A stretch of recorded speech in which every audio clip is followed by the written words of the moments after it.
Greetings, and welcome to another tranquil journey through history. Tonight, we'll step into a forgotten world, now brought to life through the art of storytelling. Perhaps you're nestled beneath the covers or savouring the final moments of the evening. Wherever you are, I'm truly grateful for your company.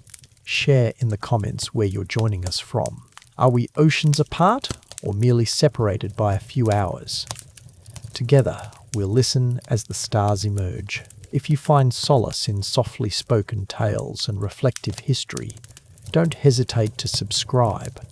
There are countless stories yet to explore. The medieval perspective on law was profoundly distinct from our modern understanding. In our pursuit of consistency and legal precedent, medieval societies frequently turned to tradition, divine intervention, and what might generously be termed inventive jurisprudence. Their legal systems did not simply enforce rules, but embodied profound convictions about morality, societal structure, and the fundamental nature of justice itself.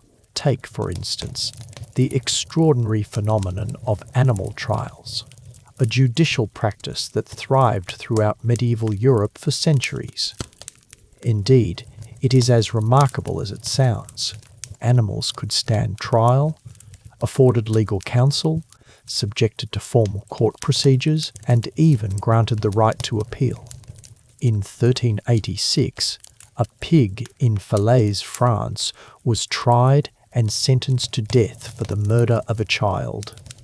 The condemned pig was clothed in human attire during its execution, as if to underscore its moral responsibility.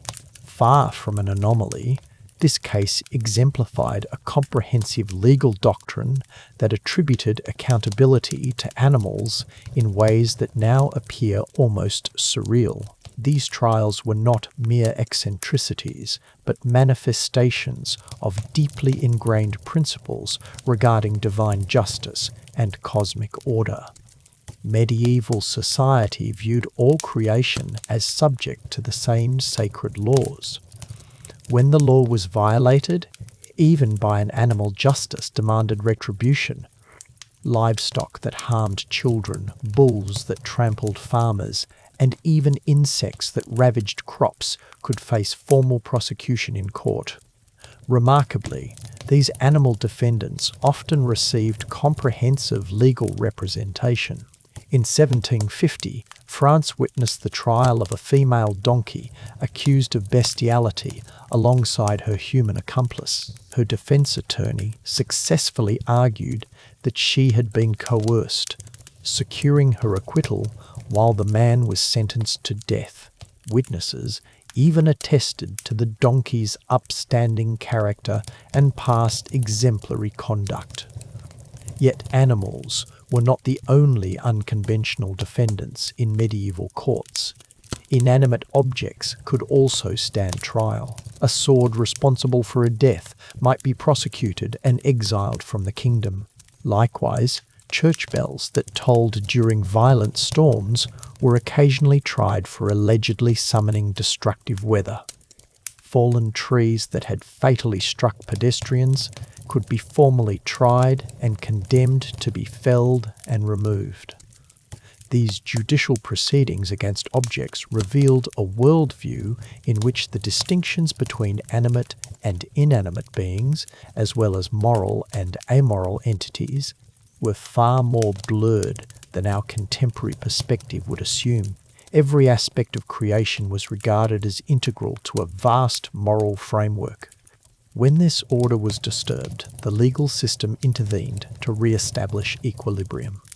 The practice of trial by ordeal introduced yet another dimension of peculiarity to medieval justice.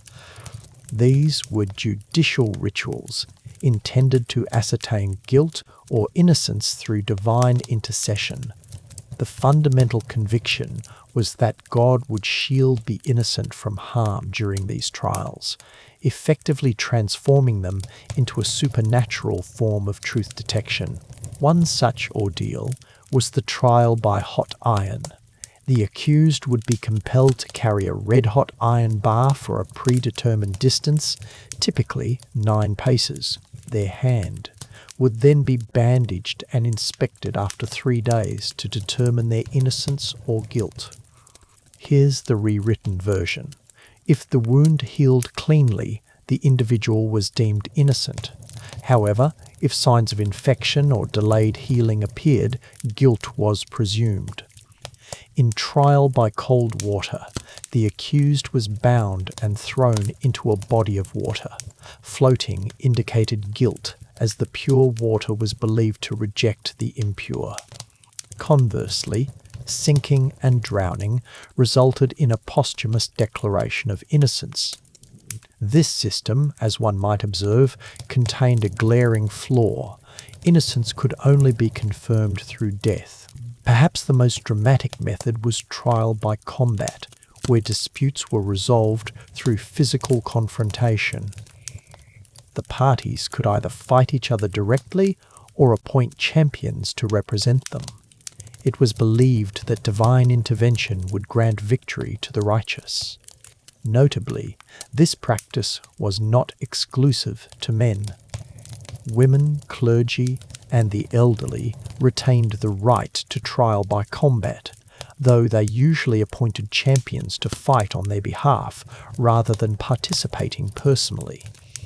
Medieval Europe's legal distinctions among professions gave rise to some remarkably peculiar regulations.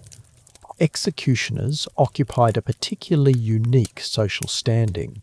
Though indispensable to the judicial system, they were often regarded as ritually impure and faced numerous prohibitions. In many German regions, executioners were compelled to reside beyond city walls and permitted entry only to carry out their official duties. They were barred from handling market goods, as their touch was thought to render items unclean. Curiously, executioners frequently supplemented their earnings by practicing as healers and veterinarians. Their extensive anatomical expertise, acquired through their primary occupation, rendered them unexpectedly skilled medical practitioners. This led to the striking paradox of an individual potentially executing a criminal in the morning and saving a life by afternoon. Medieval Europe's approach to debt resolution yielded especially creative legal remedies. During certain periods in medieval France, insolvent debtors might be compelled to sit unclothed in the public square, loudly proclaiming their shame to all passers-by. This ritual of public disgrace served a dual purpose, as punitive retribution and as a means to solicit alms from onlookers. Some territories took the notion of inherited debt to extraordinary lengths by modern standards. In specific regions of medieval Germany, outstanding financial obligations could pass to a debtor's offspring, but only if the children had witnessed the original transaction. Consequently, families adopted the peculiar custom of shielding children from critical financial negotiations to safeguard them from future claims. The governance of commerce and markets spawned its own array of peculiar statutes. Medieval London, for instance, meted out punishments for food adulteration that bordered on poetic excess.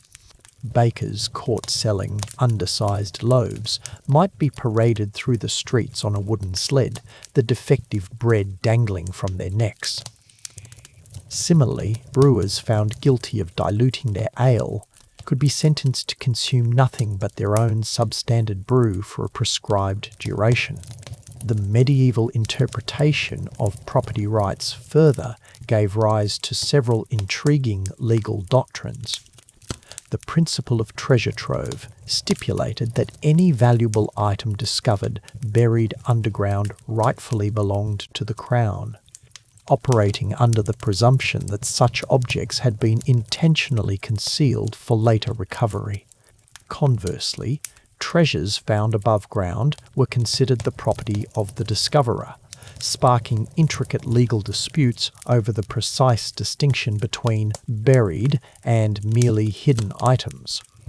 These seemingly peculiar laws were not simply relics of antiquated reasoning or rudimentary legal systems. Rather, they represented nuanced efforts to uphold social stability in a world vastly different from our own. Medieval society confronted hardships scarcely imaginable today. Perpetual warfare, catastrophic plagues, economic instability, and the constant spectre of famine. In such an environment, laws had to serve a purpose beyond mere regulation. They functioned as vital instruments for maintaining the fragile equilibrium that held communities intact. The apparent oddity of these laws often fades when examined within their proper historical framework. What strikes us as bizarre was entirely logical to people inhabiting a world where divine intervention was an everyday belief. Communal cohesion was crucial for survival, and justice had to be both visible and tangible to all members of society. Delving deeper into the medieval era reveals that these peculiar laws were intricately woven into a rich tapestry of belief systems, cultural traditions, and pragmatic necessities. They offer insights not merely into judicial frameworks, but into entire worldviews, how people perceived human nature and humanity's role within the broader cosmic order. In our next journey, we will explore the captivating realm of medieval marriage laws, where romance, political strategy, and legal innovation converged to produce some of Europe's most intriguing and perplexing statutes. For now, let the extraordinary world of medieval justice linger in your thoughts as you ease into restful slumber. The medieval period presented striking contrasts in culinary experiences. While royalty and aristocrats indulged in lavish feasts featuring exotic spices and multi-course extravagances, the masses teetered on the brink of famine, surviving on meagre rations of coarse bread and watery gruel. This divide extended far beyond mere wealth. It epitomized a societal structure rooted in systemic disparity. For the ordinary peasant, even a morsel of meat represented an unimaginable luxury. Families might raise a pig or a small flock of chickens, but these animals were far too precious to slaughter routinely. Instead, they served as vital sources of eggs, milk, and the occasional offspring that could be sold for much-needed income.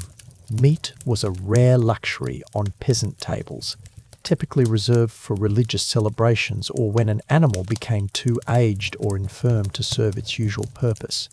Even then, no part went to waste. Organs, blood puddings, and every edible scrap were utilized, for in an era of uncertainty, squandering food was unthinkable. Food preservation posed yet another formidable challenge. Without refrigeration, medieval households relied on salting, smoking, drying, and fermentation to prevent spoilage. Salt, an essential but costly commodity, was often impure, tainting preserved meats with unpleasant flavors or even rendering them unsafe. Fish, heavily salted and packed into barrels, bore scant resemblance to fresh catch, while vegetables were pickled in vinegar or fermented into sauerkraut. Fruits, dried into tough, leathery strips, provided sustenance through the barren winter months. Yet perhaps the most pervasive issue was the rampant adulteration of food, driven by poverty and desperation. Unscrupulous merchants and bakers routinely resorted to cost-cutting measures to maximize profits. As the cornerstone of medieval diets, bread was commonly adulterated with sawdust, chalk, ground corn, or even bone meal. These fillers not only diminished the bread's nutritional value, but also posed serious health risks. Similarly, ale and wine were frequently diluted, leaving consumers with insipid, unsatisfying beverages that offered neither refreshment nor sustenance. The tale of Agnes, a fictional yet emblematic alewife, vividly captures these struggles. After her husband's death, Agnes fought to support her family amid soaring grain prices and dwindling patronage. Desperate to stretch her dwindling supplies and boost earnings, she began watering down her ale. Initially, the ruse went undetected, but rumours soon spread about the weak, flavourless brew. Her once devoted clientele abandoned her for competitors, and Agnes's reputation crumbled. Ultimately, she was compelled to shutter her business, plunging her family into even deeper hardship. The authorities made efforts to regulate food quality through legislation such as the Assize of Bread and Ale, which established precise standards for weight, pricing, and product quality. Offenders faced penalties ranging from monetary fines to public shaming in the pillory or even physical punishment. In extreme cases, unscrupulous bakers were paraded through town with their inferior loaves dangling from their necks as a deterrent to others. Nevertheless, enforcement remained sporadic and largely ineffective, as the economic hardships that motivated food adulteration persisted unchanged. The limited diversity in the medieval diet further compounded hardship. Unlike modern access to globally sourced produce year-round, medieval populations relied entirely on local and seasonal availability. For much of the year, peasants survived on a repetitive diet of barley, oat, or rye porridge, supplemented by whatever vegetables they could cultivate in modest garden plots. Hardy crops like onions, leeks, and cabbages were common, yet these provided minimal essential nutrients. Seasonal scarcity made late winter and early spring especially challenging as stored harvests dwindled and new crops had yet to ripen. This era, referred to as the Hunger Gap, marked the peak of malnutrition and mortality rates. Children born during these scarce months frequently experienced stunted development and compromised immune systems with lifelong consequences. Spices, now commonplace, ranked among medieval Europe's most coveted commodities. Pepper, cinnamon, cloves, and nutmeg had to traverse perilous trade routes spanning immense distances, rendering them exorbitantly priced. In the 11th century, a single pound of nutmeg could command the value of 7 oxen, placing it well beyond the means of common folk. For the elite, spices transcended mere seasoning. They were emblems of prestige and authority, showcased as conspicuously as gemstones or lavish garments. Nowhere was the disparity between wealth and poverty more stark than at royal banquets. These extravagant events served not only to nourish the aristocracy, but also to flaunt their opulence and influence. Tables sagged beneath the heft of roasted peacocks, swans, and other rare fowl, their feathers meticulously restored after cooking to craft breathtaking spectacles. Exquisitely crafted sugar sculptures known as subtleties portrayed mythological scenes or heraldic emblems, as servants ceremoniously presented dishes throughout the grand hall. Yet such extravagant feasts were not without their perils. In an era devoid of food safety knowledge, even the nobility remained susceptible to food-borne illnesses and other health hazards. The demise of England's King John in 1216, reportedly caused by tainted peaches, stands as a stark reminder that in medieval times every meal carried inherent risks. While journeying through the countryside, the king had paused at an abbey and partaken of what seemed an innocuous delicacy. Within days, he succumbed to what modern scholars now attribute to acute food poisoning. These dangers were further exacerbated by the unsanitary conditions of medieval living. Peasant households frequently shared their cramped quarters with livestock, relying on the animals for warmth during harsh winters. Yet this proximity ensured that animal waste, insects, and vermin were ever-present contaminants. Food preparation and consumption occurred in these same contaminated spaces, making contamination nearly unavoidable. Medieval urban conditions were even more dire. Narrow, twisting streets overflowed with refuse, human waste, and debris from trades and industries. Without adequate sewage systems, waste frequently polluted water supplies, rendering even drinking water hazardous. London's Thames River, for instance, functioned both as the city's main water source and its primary sewer, a disastrous combination that fueled recurrent epidemics of cholera, typhoid, and other waterborne illnesses. The Catholic Church further complicated medieval dietary practices with its rigorous fasting regulations. During Lent, the 40-day observance preceding Easter, adherents were forbidden from consuming meat, dairy, or eggs.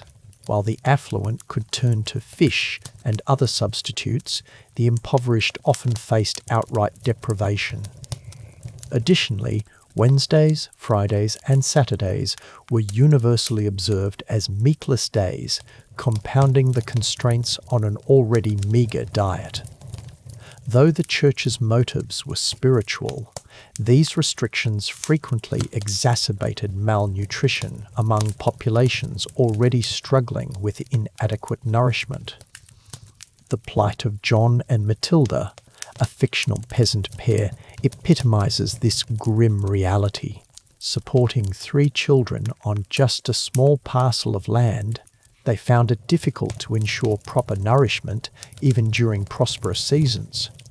When Lent arrived, the family had to forgo their modest stores of preserved meat and dairy, precious sources of essential protein and calories. As the weeks passed, their children became frail and lethargic, their cries of hunger a constant reminder of their deprivation. John, a man of deep faith, grappled with spiritual doubt as he witnessed his family's suffering, while Matilda quietly envisioned the rich, nourishing stew she would prepare once the fasting period concluded. The Church's impact on food was not entirely detrimental. Monasteries and abbeys, with their vast estates and efficiently managed communities, frequently became hubs of agricultural advancement. Monks introduced groundbreaking methods in crop rotation, irrigation, and livestock rearing, steadily enhancing food yields. They also acted as beacons of charity, offering bread and ale to the needy and lodging to travellers and pilgrims. The legacy of Saint Hildegard of Bingen illustrates the beneficial role the Church played in shaping food practices. Born into German nobility during the 12th century, Hildegard rose to become an abbess, celebrated for her expertise in herbal remedies and dietary science. Her prolific writings detailed the nutritional properties of various grains and foodstuffs, with particular emphasis on championing spelt as a superior, more healthful option compared to conventional wheat. Under her leadership, the nuns at her monastery perfected the art of baking premium quality bread, which they generously distributed to the ailing and impoverished in neighbouring communities. Hildegard's visionary, holistic philosophy, which recognized the profound link between nourishment and well-being, was centuries ahead of its time, gaining full recognition only in the modern era. The Great Famine of 1315-1922 stands as one of the most harrowing episodes in medieval culinary history. A perfect storm of climatic shifts, agricultural collapse, and political turmoil condemned vast swaths of Europe to 7 agonizing years of starvation and despair.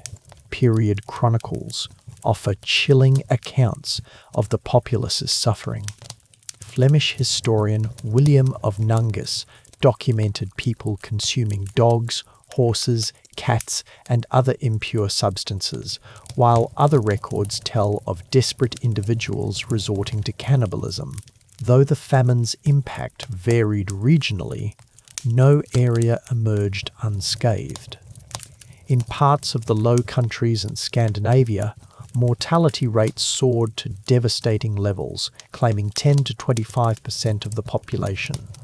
During the most severe years, the German city of Erfurt recorded an average of 16 daily deaths, a stark contrast to the mere 2 fatalities per day in ordinary times.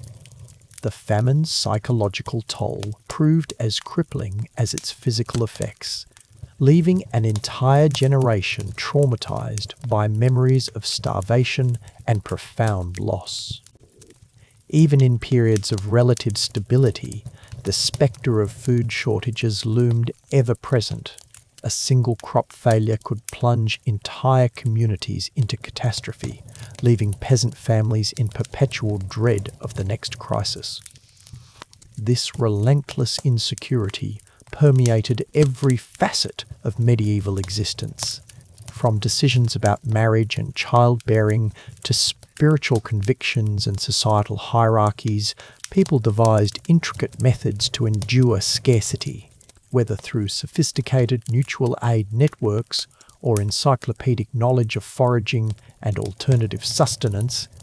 Medieval food culture stands in sharp relief against today's abundance. Modern supermarkets offer a cornucopia of global produce.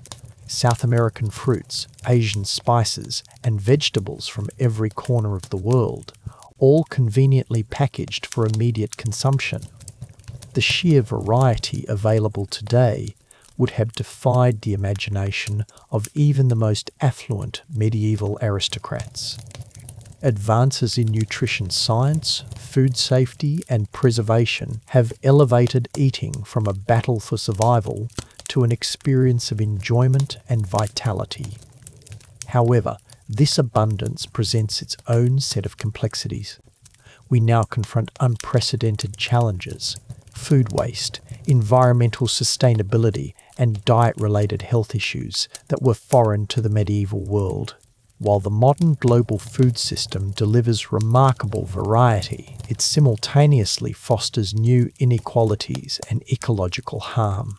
Perhaps we can draw wisdom from our medieval predecessors, who understood the merits of locally sourced seasonal diets and the necessity of valuing food as a precious resource. The narrative of medieval cuisine is, at its core, one of human adaptability and innovation in the face of immense adversity. Despite relentless threats, famine, disease, and food contamination, people devised ways not only to endure, but also to cultivate moments of joy and communal celebration through food. They pioneered preservation methods still in use today, crafted dishes that laid the foundation for contemporary cuisines, and nurtured traditions of hospitality and sharing that remain integral to our cultural identity. Reflecting on this distant era deepens our gratitude for the progress achieved and the privileges we now possess. The mere act of opening a refrigerator or stepping into a supermarket embodies centuries of breakthroughs in agriculture, technology, and societal development. Yet, the medieval experience also serves as a poignant reminder of our inherent reliance on food and the enduring imperative to ensure universal access to proper nourishment. Medieval culinary traditions continue to influence contemporary food culture in profound and enduring ways. Modern chefs, embracing authentic flavors and sustainable techniques, have revived age-old preservation methods such as smoking and fermentation. Similarly, the seasonal rhythms that once governed medieval eating habits are being reclaimed by advocates of local and sustainable agriculture. Even the extravagant banquets of medieval nobility find their modern equivalent in haute cuisine establishments, where dining becomes an immersive theatrical experience. At its core, medieval food culture underscores the intrinsic link between nourishment, community, and survival. In an era when famine loomed as an ever-present danger, sharing food emerged as a profound act of compassion and solidarity. Communal feasts during religious observances and life milestones were not merely celebrations, but vital reaffirmations of social cohesion and collective resilience. As we rest in our age of plenty, we might pause to reflect on the generations who endured scarcity, subsisting on whatever sustenance they could secure. Their perseverance amid hardship serves as a testament to human resilience and a reminder to cherish the simple blessings we too often overlook. By honouring their legacy, we reaffirm our commitment to forging a future free from the hunger that has shadowed much of human history. The flickering candlelight cast dancing shadows upon the medieval castle walls, illuminating a stark culinary divide that defined the era. While nobility indulged in lavish feasts of exotic delicacies, the vast majority of medieval Europeans endured a daily battle for survival, a reality that would shock modern sensibilities. One of the most glaring disparities between rich and poor lay in the scarcity of spices. A pound of nutmeg in the 11th century could command the price of 7 fattened oxen, forcing peasants to rely on whatever humble seasonings they could procure. Garlic, mustard, and vinegar became their primary defences against the unrelenting blandness of their daily fare. Without reliable preservation methods, fresh produce remained a seasonal luxury, leaving most to subsist on monotonous grains and the few hardy vegetables that could withstand the unforgiving climate. Perhaps the most striking inequality, however, lay in meat consumption. A prosperous peasant family might slaughter their pig but once a year, typically at Christmas, while nobles gorged on extravagant dishes featuring rare game. When meat did appear on peasant tables, it often took forms that would revolt modern palates: organ meats, blood puddings, and cuts from animals too aged or infirm for other uses. For those near water sources, fish provided some respite, though even this was usually preserved through heavy salting, a far cry from the refined preparations we know today. The Church's dominance profoundly shaped medieval food culture, frequently exacerbating the struggles of the impoverished. During Lent's 40-day fast, peasants were forced to relinquish their meagre stores of meat and dairy, while affluent nobles indulged in costly alternatives. The 1322 memorial court case of Agnes Paston, charged with stealing bread to feed her starving children during Lent, poignantly underscore the harsh paradox of religious dietary laws imposed on those already teetering on the brink of famine. Food adulteration flourished in an unregulated era devoid of quality oversight. Dishonest bakers bulked out scarce flour with sawdust, chalk, or ground acorns, producing coarse, unpalatable loaves devoid of nourishment. Alewives diluted their brews to maximize profits, leaving patrons with insipid, barely drinkable swill. Though the assize of bread and ale sought to curb such abuses, enforcement was inconsistent at best. Unsanitary conditions rendered every meal a health risk. Peasant households shared their cramped dwellings with livestock, fostering environments rife with disease and contamination. Animal waste seeped into food preparation areas, while flies and vermin spread filth unchecked through living spaces. Not even monarchs were spared. The demise of King John of England in 1216, allegedly from tainted peaches, underscored how foodborne illness could claim rulers as readily as commoners. The Great Famine of 1350-222 laid bare the fragility of medieval food systems. 7 consecutive years of failed harvests plunged Europe into such dire starvation that contemporary accounts describe instances of cannibalism, with desperate people resorting to grass, tree bark, and even their own children for sustenance.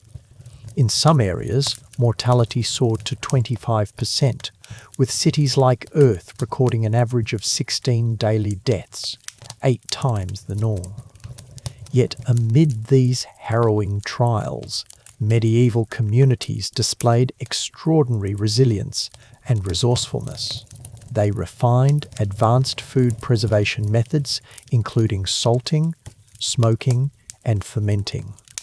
Women who shouldered the primary burden of feeding households cultivated folk traditions of pickling and foraging that became lifelines during scarcity. Monasteries emerged as hubs of agricultural experimentation and charitable sustenance, providing critical aid to the starving. The occasional medieval feast stood in stark, almost surreal contrast to the relentless hardship of everyday life. Royal banquets showcased an array of sumptuous delicacies, from roasted peacocks and intricate sugar sculptures to exotic dishes seasoned with rare spices. These extravagant culinary displays transcended mere entertainment, serving as potent symbols of power and privilege that underscored the stark divide between the elite and the impoverished masses. Yet what remains most striking is how medieval communities cultivated meaning and connection through food despite its scarcity. Villages united during harvest festivals to celebrate successful crops. Wedding feasts, however humble, commemorated life's milestones through shared meals. Even the simplest pottage became a cherished ritual as families gathered around the hearth to share stories and strengthen the bonds that sustained them through adversity. The legacy of medieval food culture speaks to both human fragility and perseverance. In our modern era of unprecedented abundance and global flavours, we would do well to remember those who found nourishment and joy in the most basic of meals. Their struggles and resourcefulness paved the way for the plenty we now enjoy. A reminder never to take for granted the fundamental right to sustenance or the deep fulfillment of breaking bread with loved ones. As we drift into slumber with satiated appetites and endless options at our disposal, we honour their memory by reflecting on the extraordinary journey from medieval deprivation to today's remarkable abundance. With every morsel we savour, we experience the culmination of generations who elevated necessity into culinary artistry, transforming scarcity into abundance for those who would follow. Drawing from your reference materials and current script, I'll seamlessly extend Part 3 while preserving its soporific quality, delving deeper into the unforgiving realities of medieval European law and society. As we've established, medieval Europe was a world where even fundamental human necessities were overshadowed by hardship and peril. Food was not only scarce but frequently tainted, its availability dictated by the caprices of climate and conflict. Yet, securing sustenance paled in comparison to the daunting task of navigating the labyrinthine and often merciless judicial system that dictated daily existence. Medieval European law was a fragmented tapestry of traditions, customs, and decrees, differing wildly from region to region, a landscape where justice was anything but assured. Picture the scene in the dim, flickering glow of a medieval courtroom. An accused thief stands rigid before a tribunal of judges. The evidence against him is tenuous at best. Yet a guilty verdict could cost him a hand, an eye, or even his life. This was no realm of measured debate or reasoned judgment. Justice here was swift, severe, and often arbitrary. The legal frameworks of medieval Europe were crafted less to ascertain guilt or innocence than to preserve social order through intimidation and to uphold the rigid hierarchies that ensured peasants remained subservient while nobles retained dominance. Medieval law was built upon an intricate tapestry of feudal duties and age-old customs that had developed over generations. Central to this system was the principle of personal allegiance and reciprocal obligations between lords and vassals. A peasant's service to his lord extended beyond mere tenancy. He was a serf, bound to the land he cultivated, his very existence inextricably linked to it. In exchange, the lord was obliged to offer protection and administer justice, though these assurances were frequently more symbolic than substantive. The lord's court convened in the grand hall of his manor, where he presided over disputes among tenants, crimes within his jurisdiction, and breaches of the myriad rules dictating peasant life.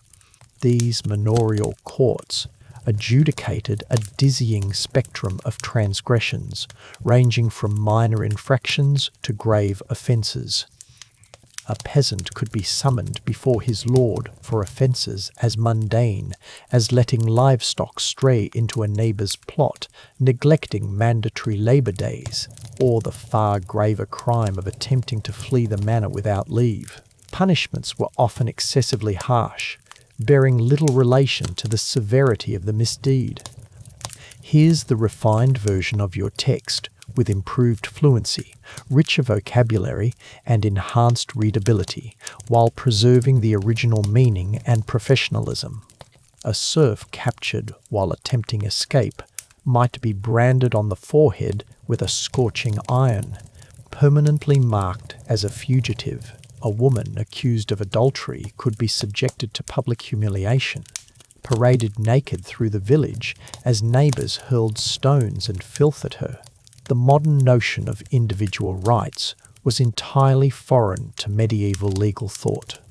Justice served not to safeguard the innocent or uphold fairness, but to preserve social hierarchy and consolidate the power of the ruling elite. To a medieval lord who viewed himself as inherently superior to the peasants toiling on his land, the idea of equality before the law would have been absurd. The law functioned primarily to advance the interests of the privileged class. Any marginal benefits for commoners were merely incidental. This systemic inequality was most glaring in the administration of criminal justice. The authorities' response to a crime varied drastically based on the social standing of both the accused and the victim. A peasant who stole bread from a noble's table might face execution or dismemberment, whereas a nobleman who killed a peasant in a fit of anger could evade punishment with nothing more than a compensatory fine to the victim's family. This version enhances clarity, flow, and engagement, while maintaining historical accuracy and nuance. Let me know if you'd like any further refinements. The affluent frequently circumvented legal consequences through bribery, political influence, or by exploiting clerical privilege, a legal exemption permitting literate individuals versed in Latin to face trial in ecclesiastical courts, where sentences were generally more lenient than in secular jurisdictions. Medieval judicial proceedings differed radically from contemporary notions of justice, with guilt or innocence determined through markedly dissimilar methods. Modern evidentiary standards held minimal sway during this era. Rather than relying on factual proof, medieval legal systems predominantly depended on supernatural arbitration and divine revelation to ascertain truth.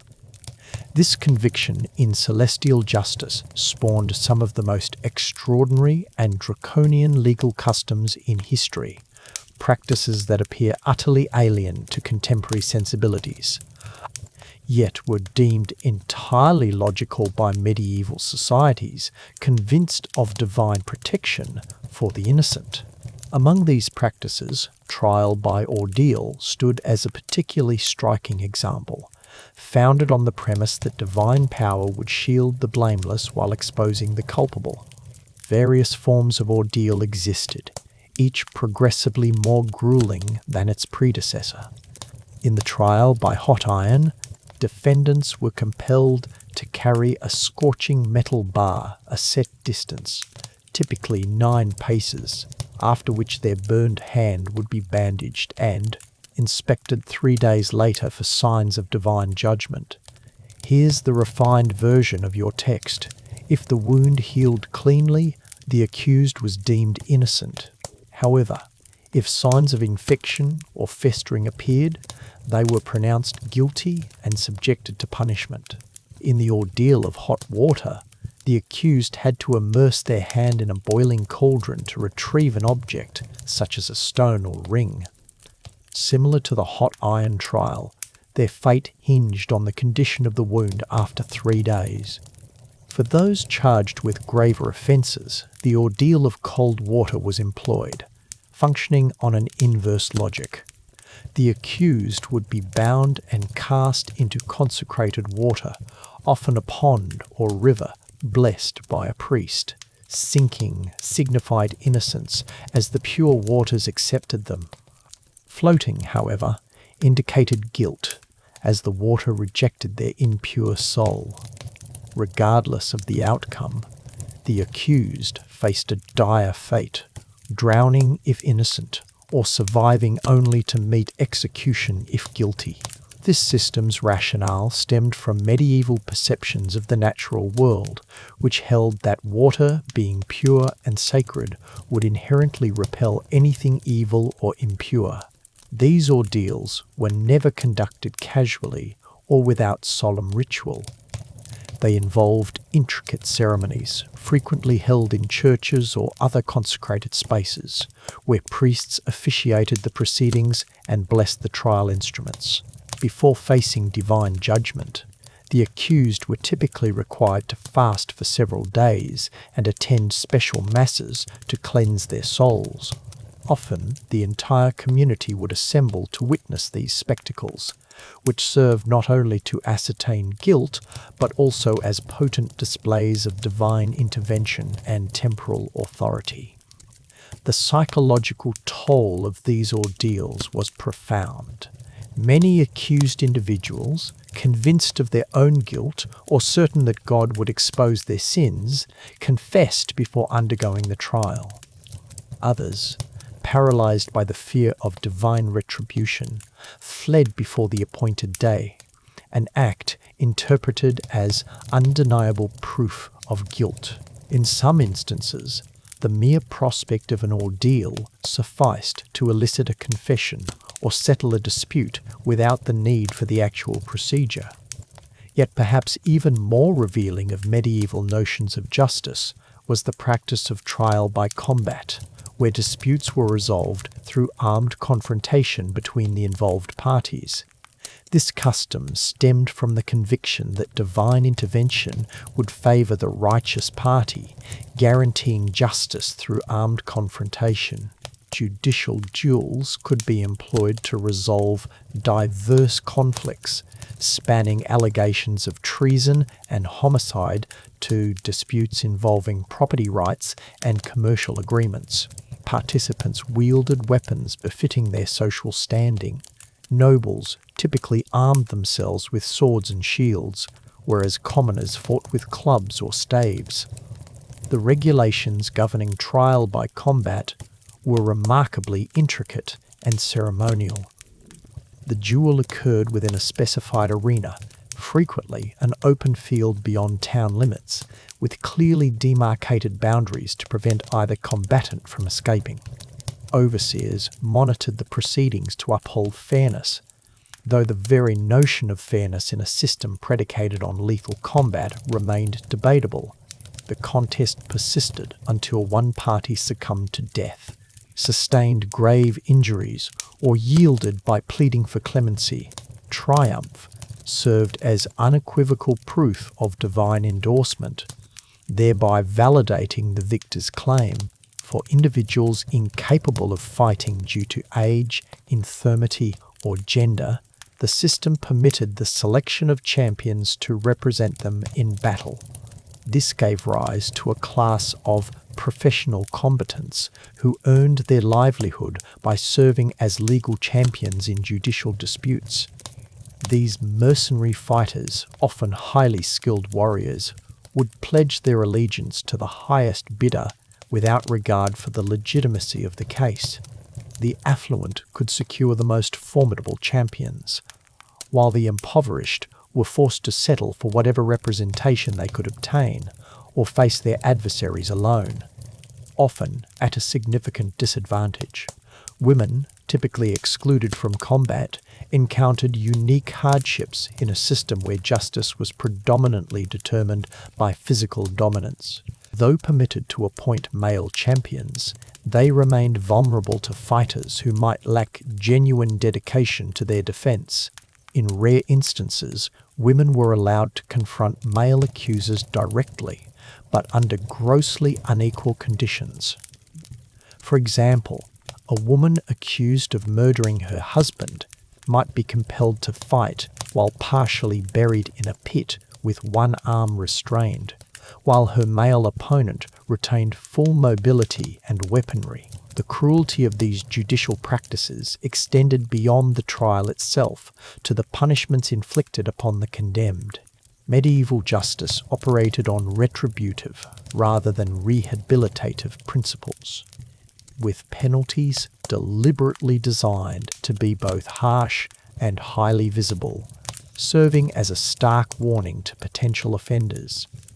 Medieval judges wielded an extensive and disturbingly inventive array of punishments, mirroring a society that deemed physical torment a fitting consequence for moral offences.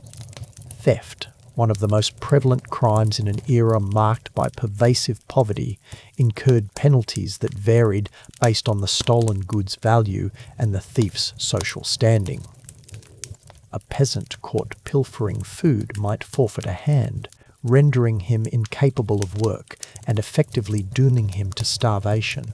Repeat offenders risked execution by hanging, while those who stole from churches could face blinding or the removal of their tongue.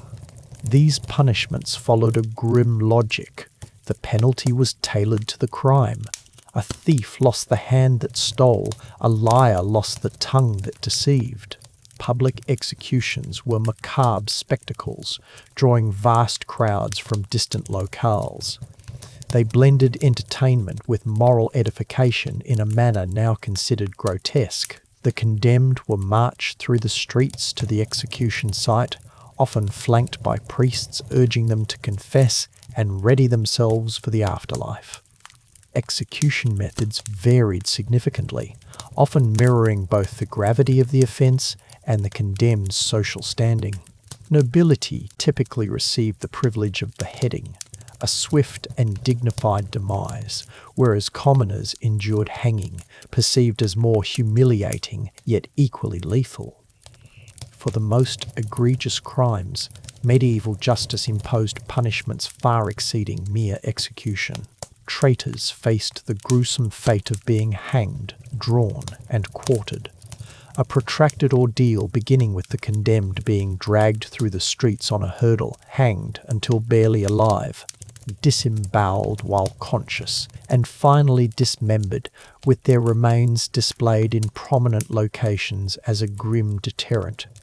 Heretics and witches met their end at the stake, a punishment believed to purify their souls through flames while delivering a stark warning against defying religious doctrine. Gender-specific penalties further underscored medieval societal norms.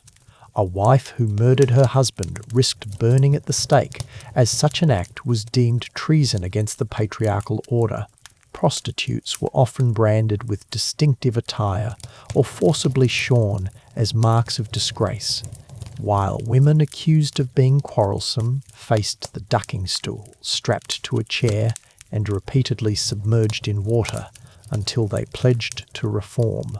The implementation of these punitive measures was highly inconsistent, with the affluent and well-connected frequently evading the harshest consequences of medieval justice.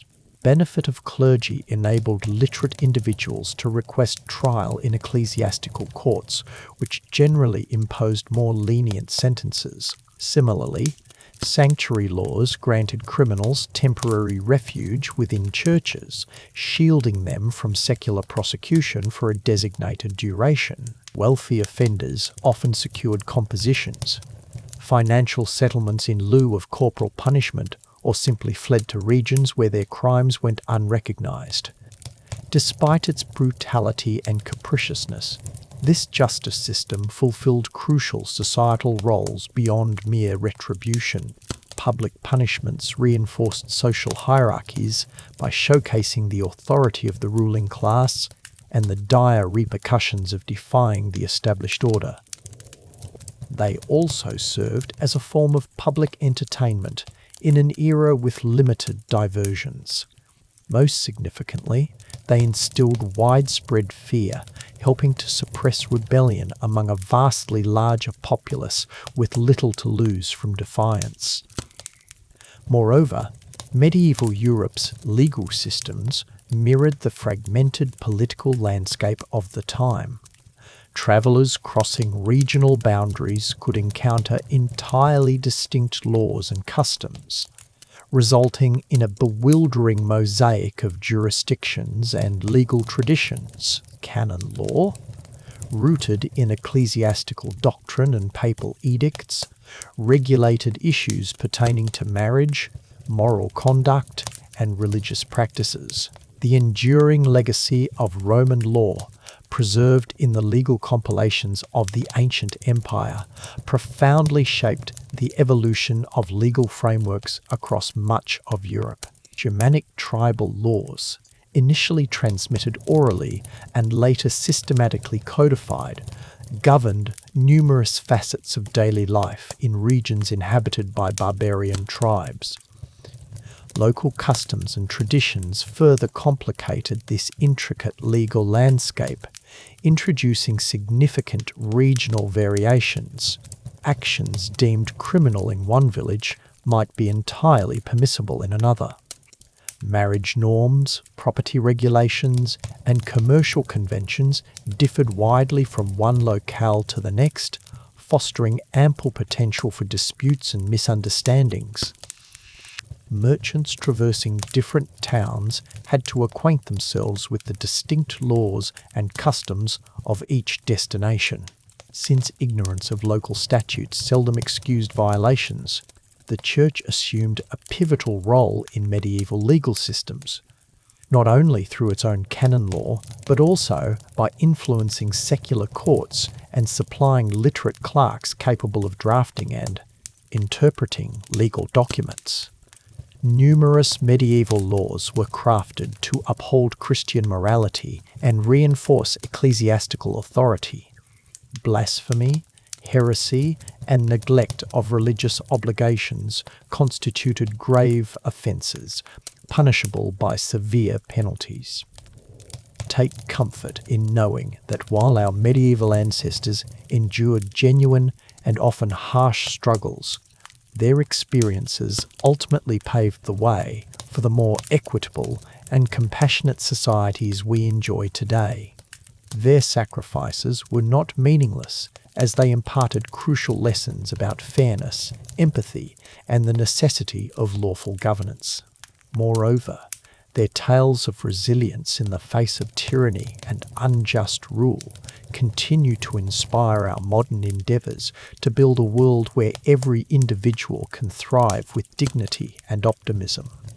Word count 1 1847. For peasants in medieval Scotland, life was defined by an unrelenting fight against both human subjugation and the merciless whims of nature. While clan conflicts raged overhead and English forces periodically invaded, leaving destruction in their wake, ordinary people waged their own daily battles, no less desperate for being routine. Take, for instance, the hardships faced by Hamish Maud, a crofter tilling a meagre plot of land under the dominion of his clan chief. Each day began before sunrise, with the sound of his wife Margaret grinding oats for their morning porridge. The steady scrape of stone against stone served as the constant backdrop to their existence. Their cramped, single-room dwelling, shared with a cow and a handful of chickens for warmth, remained perpetually damp from the highland mists that seeped through every crevice in the crude stone walls. The soil Hamish toiled over was meagre and stony, producing sparse crops of oats and barley, with reluctant generosity staples that sustained their meagre existence. A bountiful harvest might barely carry the family through winter's harsh grip, but a failed one left their children's cheeks hollow with hunger as supplies withered away. The shadow of famine loomed ever near. When it descended, whole villages were driven to gnawing on grass, bark, and whatever meagre roots they could wrench from the frost-hardened earth. Even in seasons of modest abundance, the fare available to peasants like Hamish was wretched by any measure. Their bread, often kneaded from coarse grains stretched with whatever dubious fillers lay at hand, ground acorns, peas, or, in direst straits, even sawdust, emerged as dense, gritty slabs capable of cracking teeth while offering scant sustenance. Meat was a fleeting indulgence, perhaps a sliver of salted pork at Christmastide, or when fate claimed an animal by natural means. In an era devoid of refrigeration or effective preservation methods, preparing and storing food posed persistent challenges. Grains required meticulous protection from rodents and dampness, yet storage solutions remained rudimentary at most. Milk would curdle within days, while meat deteriorated swiftly in warm conditions. Even ale, the preferred beverage due to frequent water contamination, could turn foul if not consumed promptly. Dining itself carried risks that seem inconceivable today. Contamination was widespread as livestock often shared living quarters with food preparation and consumption areas. Flies swarmed between animal waste and cooking vessels, and vermin infested grain stores and kitchens alike. Foodborne illnesses were rampant, afflicting even the nobility without distinction. In 1260, King John of England met his demise after eating contaminated peaches. Compounding these challenges were the stringent dietary regulations enforced by the Catholic Church during Lent and on prescribed fasting days throughout the year. Even the scant protein sources accessible to peasants, essential for families teetering on the brink of starvation, were rendered off-limits. Such impositions could prove catastrophic, tipping the scales from deprivation to outright famine. Margaret Maloud endured the anguish of watching her children grow frail during Lent's 40-day ordeal, forced by ecclesiastical decree to set aside their precious eggs and strips of dried fish. The exploitation by unscrupulous food merchants further deepened peasant suffering.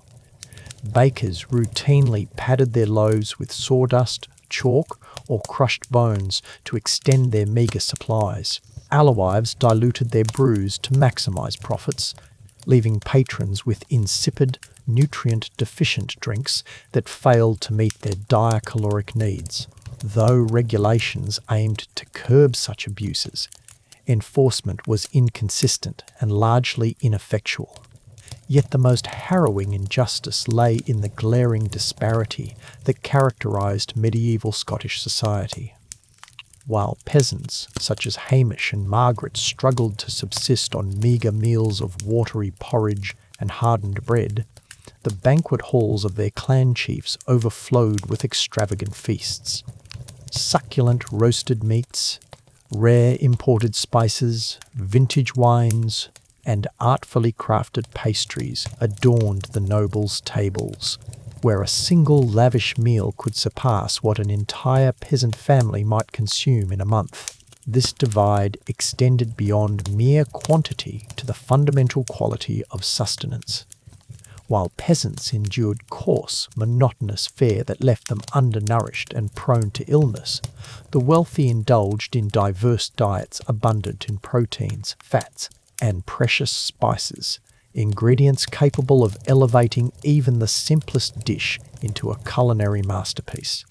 A mere pinch of cinnamon or cloves, valued higher than a peasant's yearly earnings, could transform basic nourishment into an exquisite pleasure. The psychological burden of such relentless food scarcity was crushing. The ever-present uncertainty of securing the next meal, where a ruined harvest or a clan raid could spell starvation, cast a shadow of perpetual dread over daily existence. Parents sacrificed their own portions so their children might eat, only to witness helplessly as malnutrition stunted their growth and left them defenseless against disease. Yet amid such adversity, resilience endured. Peasant women like Margaret M'Leod displayed extraordinary resourcefulness, stretching scant provisions to their limits with quiet ingenuity. They mastered the identification of edible wild plants to conserve their scarce meat supplies through preservation techniques like salting and smoking, while stretching meagre rations with meticulous planning and inventive culinary methods. Shared hardship deepened communal ties as neighbours supported one another during the bleakest periods and rejoiced together in rare moments of good fortune. Amidst pervasive uncertainty, the cyclical patterns of agrarian life offered a semblance of order and optimism. Spring's arrival heralded the potential for renewal, while harvest season brought fleeting glimpses of plenty. Even the poorest peasants found dignity in their labour, whether nurturing a thriving garden or brewing a fine batch of ale, discovering fleeting satisfaction in small triumphs despite their grueling existence. Reflecting on the plight of medieval Scottish peasants like Hamish and Margaret M'Leod underscores humanity's hard-won progress in securing life's essentials. Today's abundance of diverse foods, stringent safety regulations guarding against contamination, and robust social safety nets stand in stark contrast to those grim eras when sustenance was precarious and hunger ever present. Their narrative is both a poignant testament to ancestral suffering and a tribute to the indomitable human spirit that persevered against overwhelming odds. In their relentless fight for survival, we witness the quiet nobility of ordinary people who, with so little, carved out purpose, solidarity, and hope within their constrained lives. Based on your script summary and reference materials, I'll proceed from your current point, concentrating on the social stratification and legal frameworks that defined medieval European society. Here's Section 6. Having observed the grim realities of medieval existence, from the draconian judicial system to the perpetual battle for survival, we can now discern how these adversities etched profound societal divisions. The peculiar statutes we've examined weren't simply historical oddities, but instruments that perpetuated an inflexible social hierarchy, where lineage dictated destiny with unrelenting certainty. Imagine a world where the circumstance of birth could condemn you to endless toil, while others revelled in privilege and plenty solely by virtue of their parentage. Such was medieval Europe's reality, a civilization segmented into three distinct estates, as incompatible as oil and water, yet inextricably linked through complex webs of duty and interdependence. Crowning this social pyramid stood the nobility, the warrior ruling class. These aristocrats inhabited towering stone fortresses that stabbed the heavens like embodiments of dominion. Their existence revolved around courtly affairs, ceremonial pageantry, and the subtle art of political manoeuvring. Adorned in sumptuous silks and velvets, feasting on rare delicacies, their cultivated speech served as unmistakable a marker of status as any heraldic emblem. To them, the peculiar laws we've examined served as instruments of domination, weapons to be brandished against their inferiors. Beneath this elite class, yet towering above the common folk, stood the clergy, those who prayed. These devoted servants of the divine wielded a distinct form of authority, one that asserted mastery over souls rather than flesh. They dwelled in monasteries and grand cathedrals, encircled by gilded manuscripts and hallowed relics. Their reach permeated every facet of existence, from the intimacy of the bedchamber to the bustle of the marketplace, governing not only beliefs, but also daily conduct, diet, and even thought itself. And at the foundation of this hierarchy, bearing the crushing weight of the entire structure upon their weary shoulders, laboured the peasantry, those who toiled. They constituted the overwhelming majority of Europe's populace, shackled to the land like trees anchored in earth, forbidden to alter their fate without the consent of their superiors. Their homes were crude huts of mud and straw, their hands forever soiled, their spines bent from ceaseless drudgery. The legal framework we've scrutinised functioned with cold precision to uphold these rigid divisions. Justice itself was a shifting concept, its meaning dictated by one's place in the social order. A nobleman who killed a peasant might merely pay a fine, whereas a peasant who stole bread could be sentenced to hang. To modern sensibilities, trial by combat appears absurd. Yet, in an era where physical strength was regarded as a divine blessing, and where God was believed to grant might to the righteous, it was a perfectly logical practice. Take the case of Sir Geoffrey de Montfort, a minor lord accused of murder by a peasant named Willem. The charge was grave, the evidence damning. Yet when the case went to court, guilt or innocence would not be decided by witnesses or tangible proof. Instead, the two men stood opposite each other in a makeshift arena, armed with sword and shield, as nobles and commoners alike gathered to witness divine justice in action. Though Willem was sturdy from years of toiling in the fields, he had never wielded a sword in combat. His rough hands, accustomed to plough and scythe, struggled with the unfamiliar heft of steel. Sir Geoffrey, however, had been trained in warfare since boyhood, and moved with the effortless precision of a seasoned warrior. The result was never in question. As Willem collapsed, his lifeblood soaking into the very soil he had toiled upon for decades, the onlookers nodded with grim approval. Divine judgment had been delivered. Justice had prevailed, or so it seemed. But this was justice only as defined by those who shaped the system. For the peasants witnessing their defender's demise, it served as yet another bitter testament to their helplessness, another stark revelation that the law existed not to shield them, but to bind them to their station. The peculiar legal codes of medieval Europe were not flaws in the design. They were deliberate mechanisms, meticulously crafted, to uphold a social structure that enriched the few while subjugating the many. This unyielding hierarchy permeated far beyond the courts, weaving itself into the very fabric of everyday existence. Sumptuary laws meticulously regulated attire according to social class, making one's status immediately discernible at a glance. A peasant discovered wearing silk might face public flogging, while a merchant bold enough to adorn noble colours could forfeit both wealth and standing. These statutes served as relentless reminders that transgressing class boundaries was not merely challenging, it was expressly prohibited. Even dietary habits were dictated by social rank.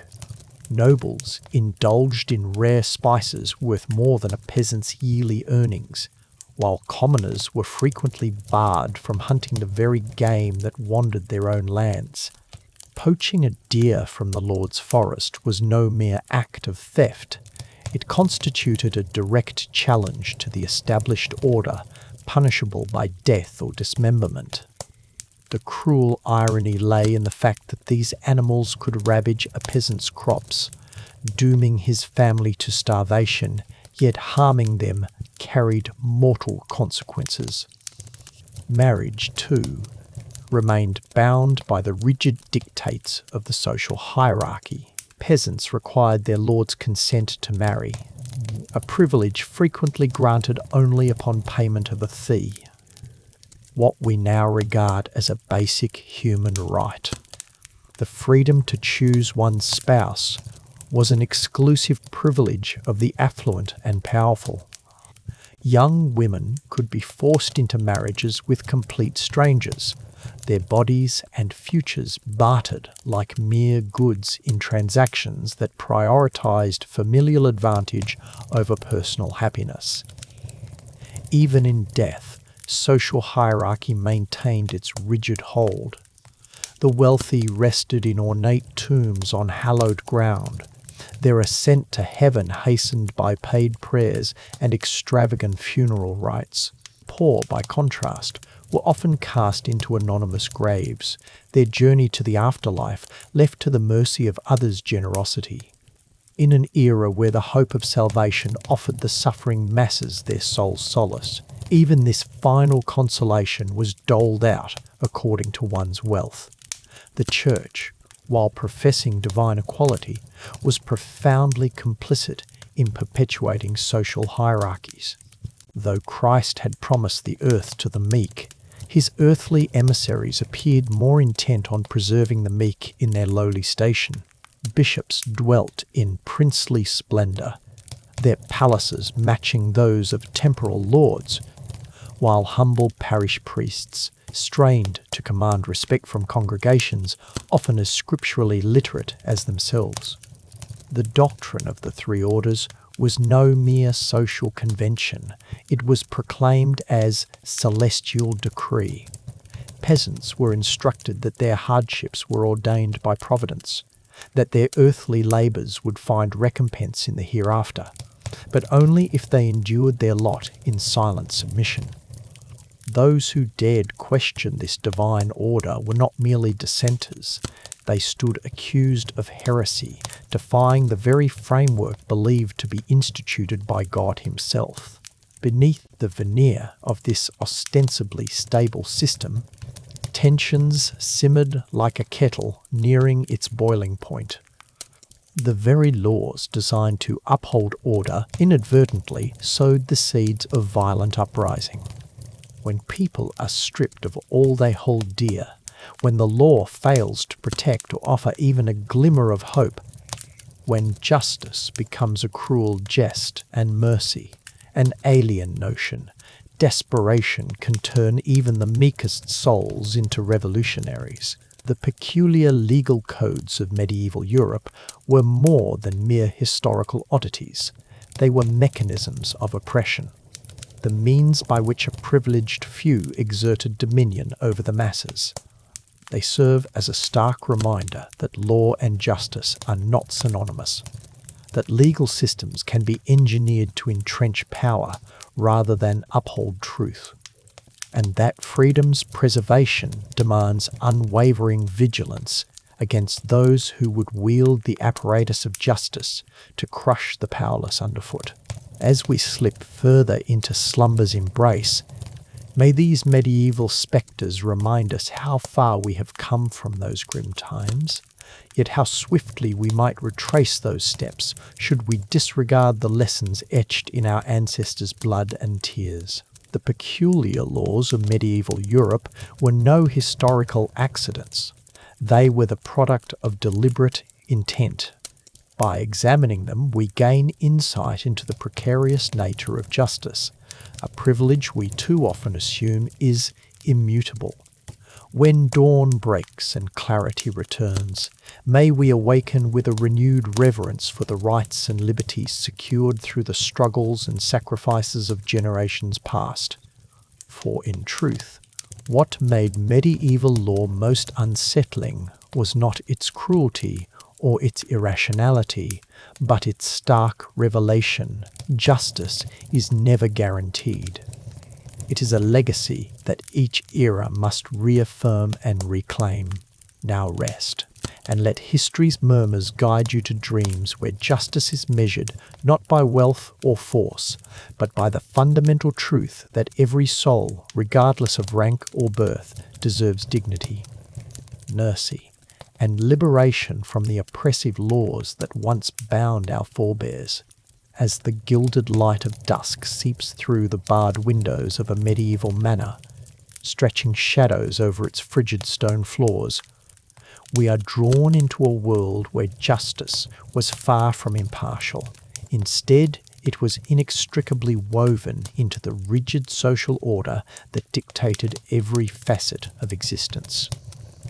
Tonight, we resume our quiet exploration of medieval Europe's bewildering and often brutal legal system, where the law functioned not as a levelling force, but as an instrument to perpetuate the vast divide between nobility and common folk.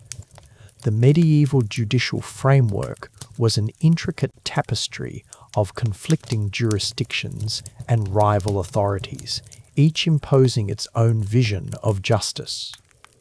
At the pinnacle of the judicial hierarchy resided the king's courts, administering royal justice through ceremonies that verged on theatrical spectacle.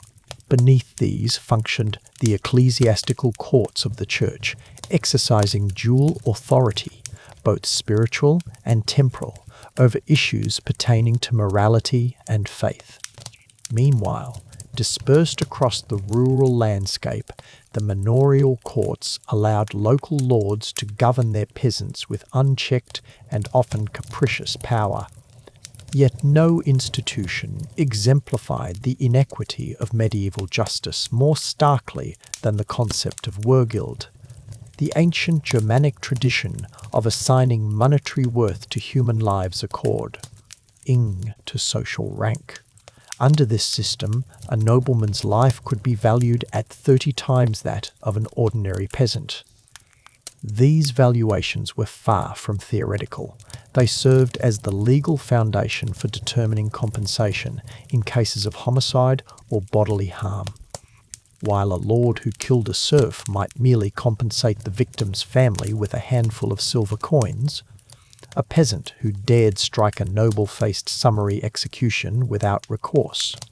The courts themselves mirrored this rigid social stratification in their very design and proceedings. A nobleman standing before a judge enjoyed lavish ceremonial treatment, comfortable accommodations, and an inherent presumption of credibility befitting his exalted status. His authority stemmed solely from his noble birth, and his testimony was seldom challenged unless disputed by someone of equal or higher standing. The proceedings unfolded with deliberate solemnity, meticulously adhering to legal precedent and formal protocol. What a stark contrast this presented to the ordeal of an ordinary peasant summoned before the same court. These hapless individuals were corralled into bleak, inhospitable chambers, compelled to endure interminable hearings conducted in Latin or French languages whose legal jargon rendered the proceedings incomprehensible to them. Their accounts were met with skepticism, deemed credible only when corroborated by multiple witnesses or the endorsement of their social superiors. Even their attire betrayed their lowly status. Their coarse, homespun clothing stood in glaring opposition to the luxurious silks and furs worn by those above them. The sentences imposed by these courts further cemented societal hierarchy through deliberately unequal treatment. A convicted nobleman might suffer exile, forfeiture of lands, or, in the gravest cases, a swift execution by the sword, a death deemed honourable and fitting for his rank.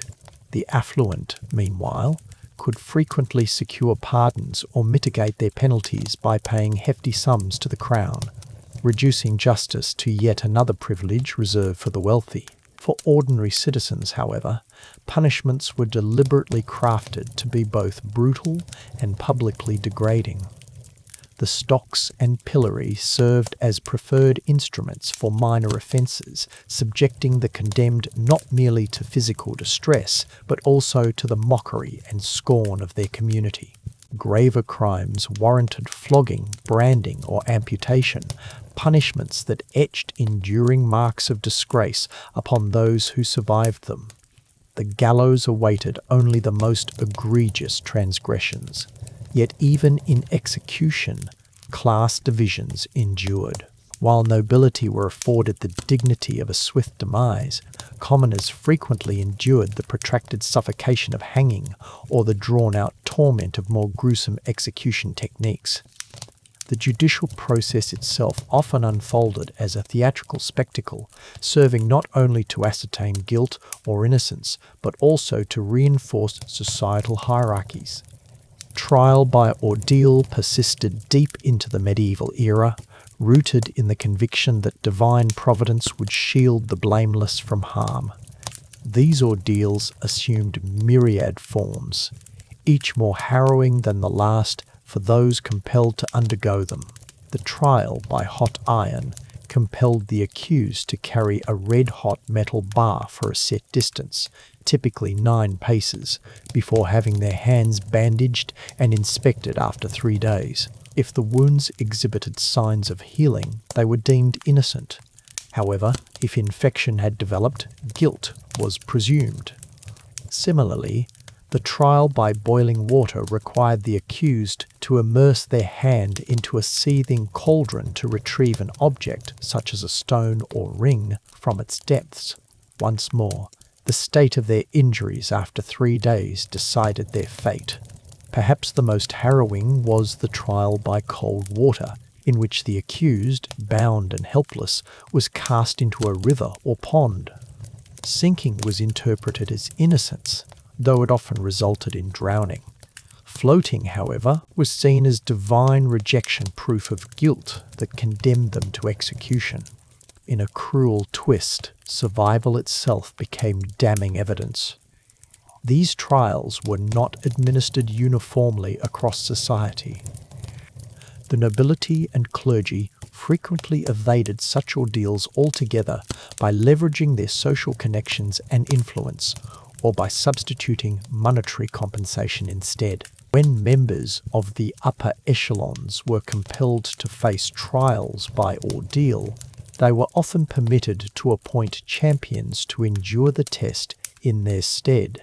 Peasants, however, enjoyed no such privilege and were forced to confront these harrowing trials in person.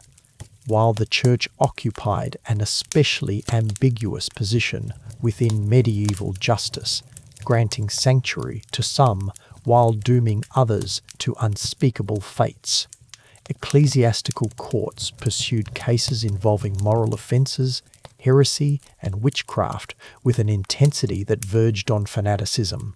The Inquisition, the most feared of all ecclesiastical institutions, employed meticulously honed interrogation and torture methods to extract confessions, even from the blameless.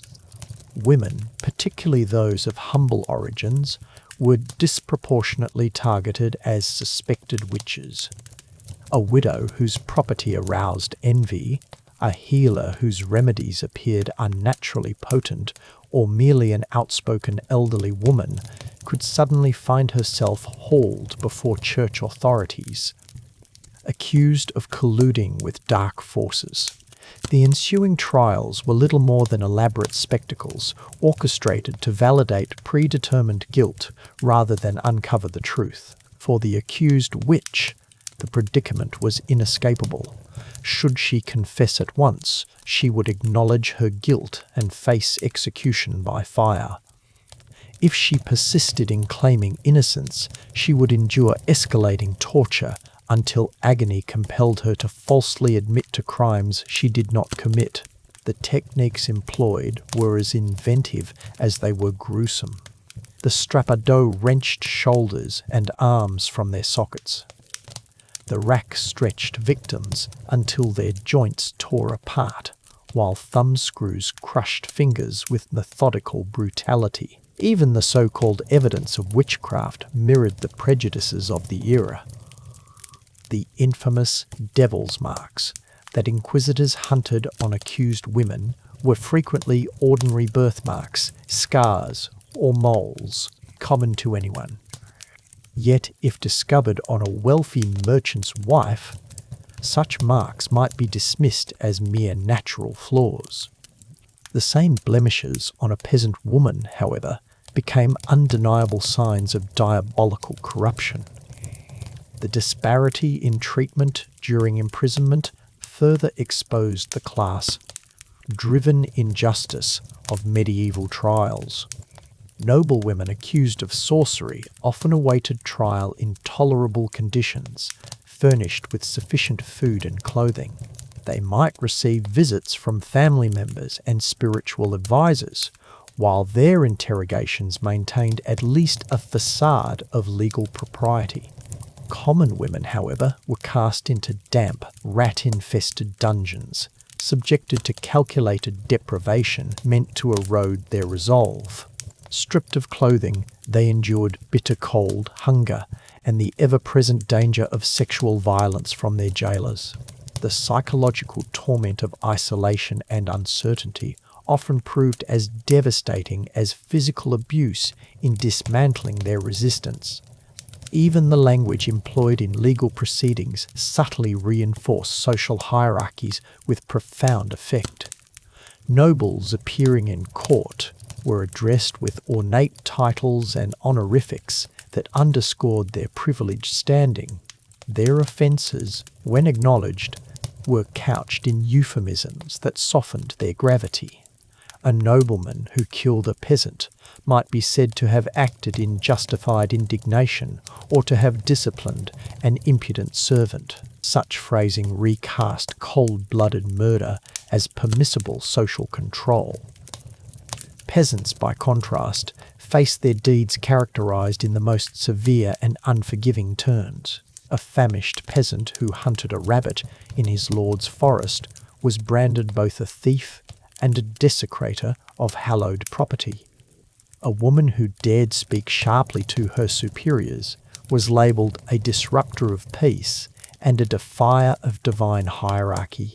Such rhetorical framing legitimized the brutal punishments that inevitably ensued, rendering extreme penalties not merely justified, but essential for maintaining social order. The principle of legal representation, so central to contemporary notions of justice, was practically non-existent for medieval Europe's common folk.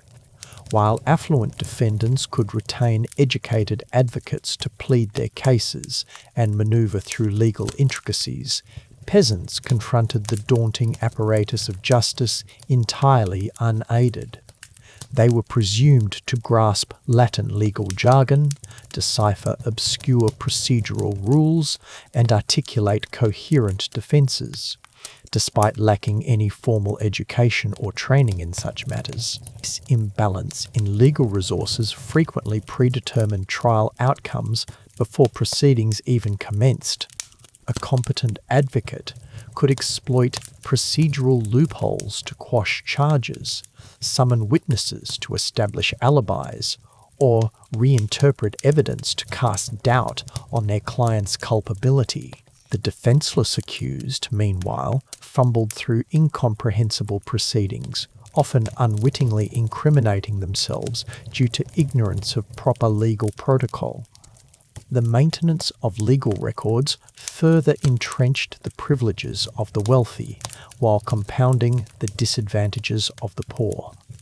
The aristocracy meticulously documented their rights, holdings, and legal precedents, compiling comprehensive records to substantiate their claims in judicial proceedings. They retained skilled scribes and clerks to meticulously record favourable rulings, ensuring these decisions were preserved for future legal advantage. These carefully maintained archives served as formidable tools in litigation, offering concrete evidence of historical privileges and establishing favourable legal precedents to protect their interests. In contrast, peasants being predominantly illiterate and lacking the means to employ scribes left scant written records of their legal matters. Their rights, tenuous as they were, relied chiefly on oral tradition and customary practices, rendering them defenceless against challenges backed by documented evidence. A nobleman armed with a properly recorded deed could effortlessly strip a peasant family of land they had cultivated for generations, leaving them without recourse or means to validate their ancestral claims. Corruption in medieval legal systems was not only systemic but widely recognised as an institutionalised practice. Judges and court officials routinely expected and received monetary inducements from those seeking favourable judgments. Such bribes were so institutionalised that they followed established protocols, complete with customary rates and elaborate codes of conduct.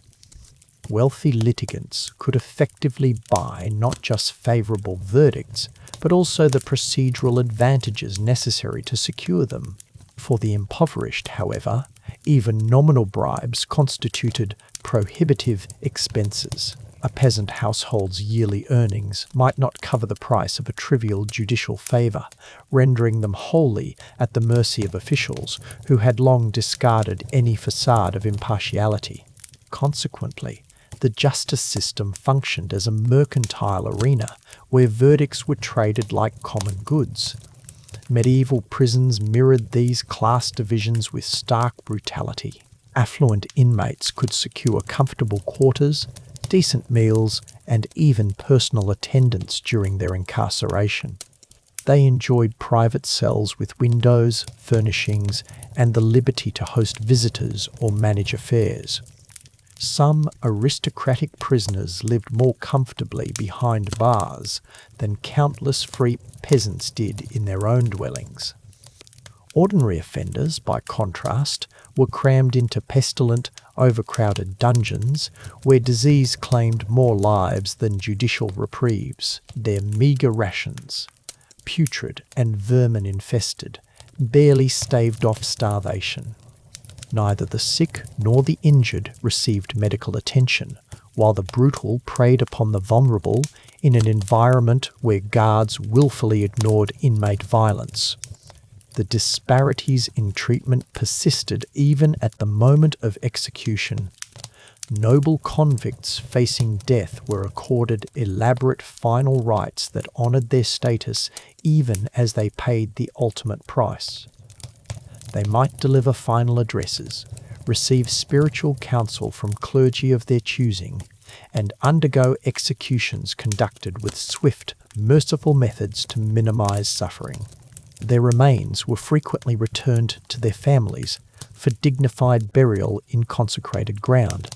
In stark contrast, common criminals met death as they had lived, without dignity or acknowledgement of their humanity.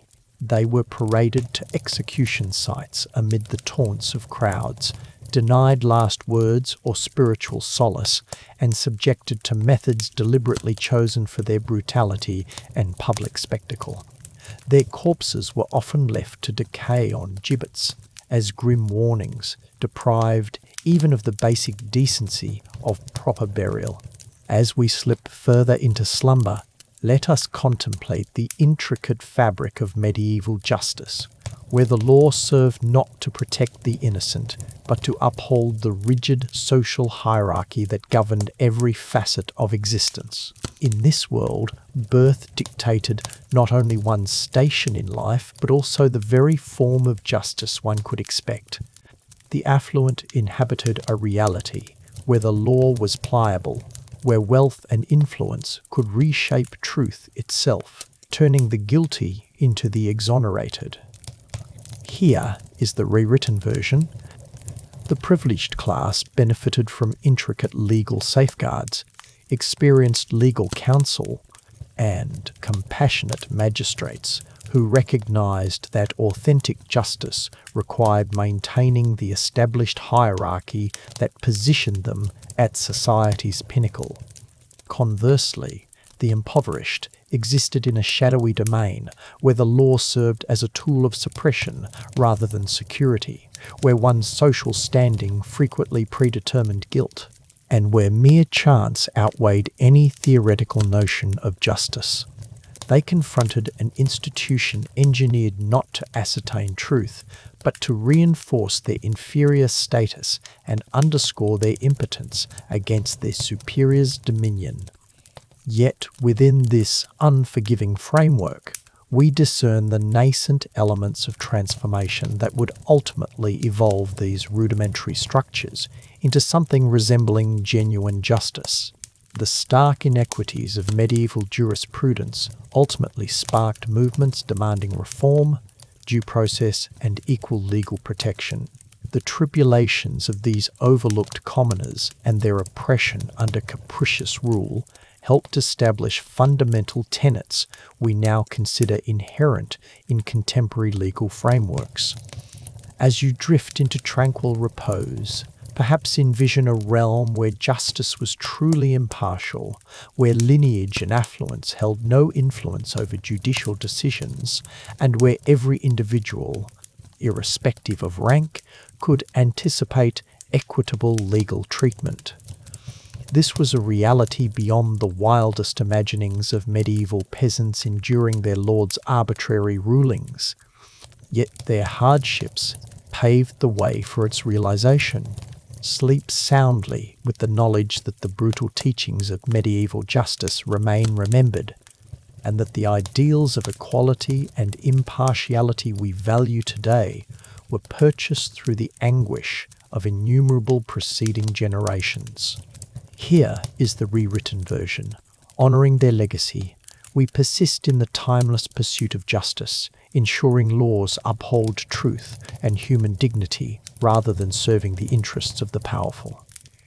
Drawing from your context and reference materials, I'll proceed with the script, examining the increasingly convoluted and often capricious legal systems that dictated medieval life in all its aspects. Far beyond the dramatic trials by ordeal or the curious prosecution of animals, medieval Europe operated under an elaborate legal framework that regulated every facet of daily existence. These were no mere recommendations or loose principles. They constituted absolute decrees controlling attire, movement, diet, and even expressions of sorrow. Take the sumptuary laws that permeated medieval realms like unseen shackles enforcing social hierarchy. These extended far beyond simple sartorial suggestions. They were binding statutes precisely specifying permitted fabrics, hues, and garments for each social stratum. A commoner wearing silk risked severe penalties or public shaming. The prized purple dye derived from murex mollusks remained the sole prerogative of monarchs, while specific crimson shades were strictly reserved for aristocratic use. In 14th century England, sumptuary laws descended into absurd minutiae, dictating attire with meticulous precision. Servants faced prohibitions against wearing fabrics exceeding 2 marks per yard in value. Though merchants amassed considerable wealth, they remained barred from adorning themselves with aristocratic furs or jewelled ornaments. Even footwear came under scrutiny. The fashionable pointed poulains worn by elite men were strictly regulated, their exaggerated toe length permitted only according to the wearer's social standing. These statutes transformed clothing into an immediate visual indicator of rank, reinforcing rigid hierarchies. Yet enforcement was erratic, devolving into a farcical legal spectacle where local biases often outweighed consistent application. A prosperous merchant might bribe officials to flaunt illicit silks, while an impoverished artisan faced harsh penalties for minor infractions. Similarly bizarre regulations governed trade and commerce. Medieval market laws, particularly in towns, grew labyrinthine in their complexity. In certain German cities, bakers were mandated to imprint their personal seal on each loaf of bread, legally binding them to guarantee both its weight and quality. Cheating customers wasn't merely unethical, it constituted a criminal act punishable by public humiliation, with offenders paraded through the streets in carts while being pelted with their own substandard goods. Wine merchants confronted equally stringent regulations. In Paris, wine sales were restricted to specific hours and designated locations. Official wine tasters, whose judgments held legal authority, rigorously monitored quality. Inferior wine wasn't simply rejected, it was ceremoniously destroyed, and merchants faced crippling fines that could ruin their livelihoods. Perhaps most revealing were the laws dictating mobility and residence. Across numerous regions, peasants were legally tethered to the land, forbidden from leaving their lord's estate without consent. Even among free citizens, movement was subject to strict oversight. Foreigners entering a town were required to register with local officials and could be summarily expelled without justification. Travel necessitated official documentation, and individuals caught without proper credentials risked arrest as vagrants or even faced suspicion of criminal activity. These restrictive mobility regulations fostered a culture of pervasive surveillance. Residents were obligated to report unfamiliar faces, leading communities to establish intricate mutual monitoring networks. England's frank pledge system held every free citizen accountable for their neighbour's conduct. When a member of a tithing committed an offence and escaped, the remaining members could bear collective financial responsibility. Such legal mandates intruded into the most personal aspects of daily life. Marriage statutes extended beyond ceremonial formalities. They supervised courtship rituals, enforced spousal conduct standards, and even dictated domestic behaviour within private residences. Certain jurisdictions imposed legal prohibitions on public affection, with penalties such as fines for kissing in open spaces. The legal governance surrounding death was remarkably complex. Mourning rituals were legally mandated, with precise stipulations regarding attire, conduct, and the permissible duration of mourning. Widows, in particular, were subjected to stringent legal constraints governing their demeanour, clothing, and social engagements. Even the outward display of grief was legally monitored, as excessive mourning could be interpreted as defiance of divine providence. Culinary practices, too, were not exempt from legal oversight. In addition to ecclesiastical prohibitions, secular legislation dictated everything from permissible spices to designated times for preparing specific dishes. In certain Italian cities, pasta production was governed by guild statutes that meticulously outlined not only ingredients and methods, but also the qualifications required to legally identify as a pasta maker. These gastronomic regulations often mirrored broader societal concerns about extravagance and excess.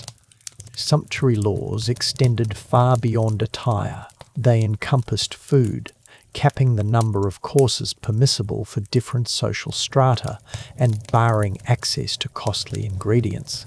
No merchant's banquet, regardless of wealth, could legally rival the opulence of aristocratic dining. The most glaring aspect of these laws was often their sheer arbitrariness. Royal edicts frequently yielded to local traditions, resulting in a fragmented legal landscape that differed from one town to the next. An act deemed lawful in one region might constitute a grave offence mere miles away. Travellers faced not only physical perils, but also legal hazards, where unfamiliarity with local statutes offered no safeguard against penalties. This intricate legal framework bred both corruption and ingenuity. The affluent mastered the art of exploiting the system, leveraging their means to secure exemptions or favourable rulings on ambiguous statutes. The impoverished, devoid of such recourse, often fell victim to regulations they scarcely comprehended, enduring punishments that bore little connection to their alleged misdeeds. Medieval legal systems, fixated on precedent and tradition, preserved obsolete laws for centuries. Antiquated statutes governing extinct trades or settled disputes endured enforcement solely by virtue of their existence. This forged a legal environment where historical precedents exerted tyrannical control over contemporary life, where the oppressive weight of tradition could stretch across generations to constrain the living. Yet the most extraordinary dimension of these peculiar statutes lay in their profound influence on the medieval psyche. Subjected to relentless legal oversight, medieval individuals cultivated a heightened sensitivity to hierarchy, social standing, and prescribed conduct. The law was not merely an arbiter of extraordinary events. It permeated daily existence, moulding routine choices and interpersonal dynamics. This pervasive legal presence fostered a society where resistance manifested in subtle, ingenious ways. People mastered the art of manoeuvring within the system through meticulous adherence, inventive reinterpretation, and occasional strategic defiance. They devised intricate social protocols that permitted self-expression within rigid confines, discovering liberty not in lawlessness, but in the interstices between statutes. As we slip further into slumber, faint echoes of medieval existence linger. The whisper of regulated attire, the deliberate footfalls of citizens observing movement decrees, the hushed debates over jurisdictional nuances. It was an era where mere existence demanded ceaseless legal navigation, where every decision bore potential repercussions, and where the bizarre machinery of medieval justice persisted, reshaping lives in ways both profound and absurd. These peculiar laws serve as a striking reminder that the past resembles a foreign land, where the regulations governing daily life appear nearly unfathomable to contemporary sensibilities. Yet within their very peculiarity lies a profound revelation about the medieval world. Its fervent endeavour to impose order through legislation, uphold stability via control, and sustain hierarchy through meticulous oversight of human conduct. Rest assured, for in our modern era, we need not fear imprisonment for donning prohibited colours or consuming forbidden fare at inopportune hours. The bizarre statutes of medieval Europe have receded into history, granting us the liberty to romanticize bygone days when justice, however eccentric, remained paradoxically predictable in its capriciousness. Turning to the script summary you shared, we now delve into Part 9 of The Strange Laws of Medieval Europe, History for Sleep. As dusk settled over medieval Europe, When church bells fell silent and merchants secured their stalls, an entirely different set of edicts took hold. Laws of the night, stranger and sterner than any daylight decree. In this deeper exploration of medieval jurisprudence, let us consider how darkness itself assumed legal significance, rendering ordinary citizens potential offenders merely by remaining awake after sunset. The term curfew, derived from the French couvre-feu, meaning cover fire, represented far more than a mere directive to douse household hearths.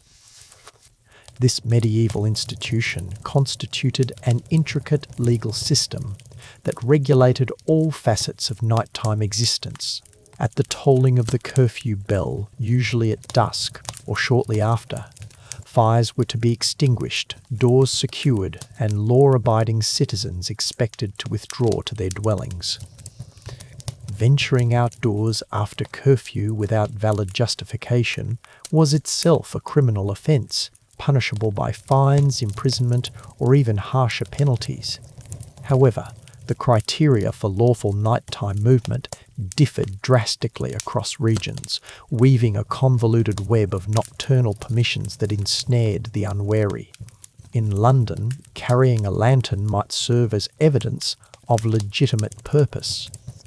Yet in Paris, the same lantern could arouse distrust, as only thieves and ruffians were thought to require artificial illumination in the virtuous darkness. Certain towns mandated written permits issued by local authorities, while others insisted travellers be escorted by upstanding residents.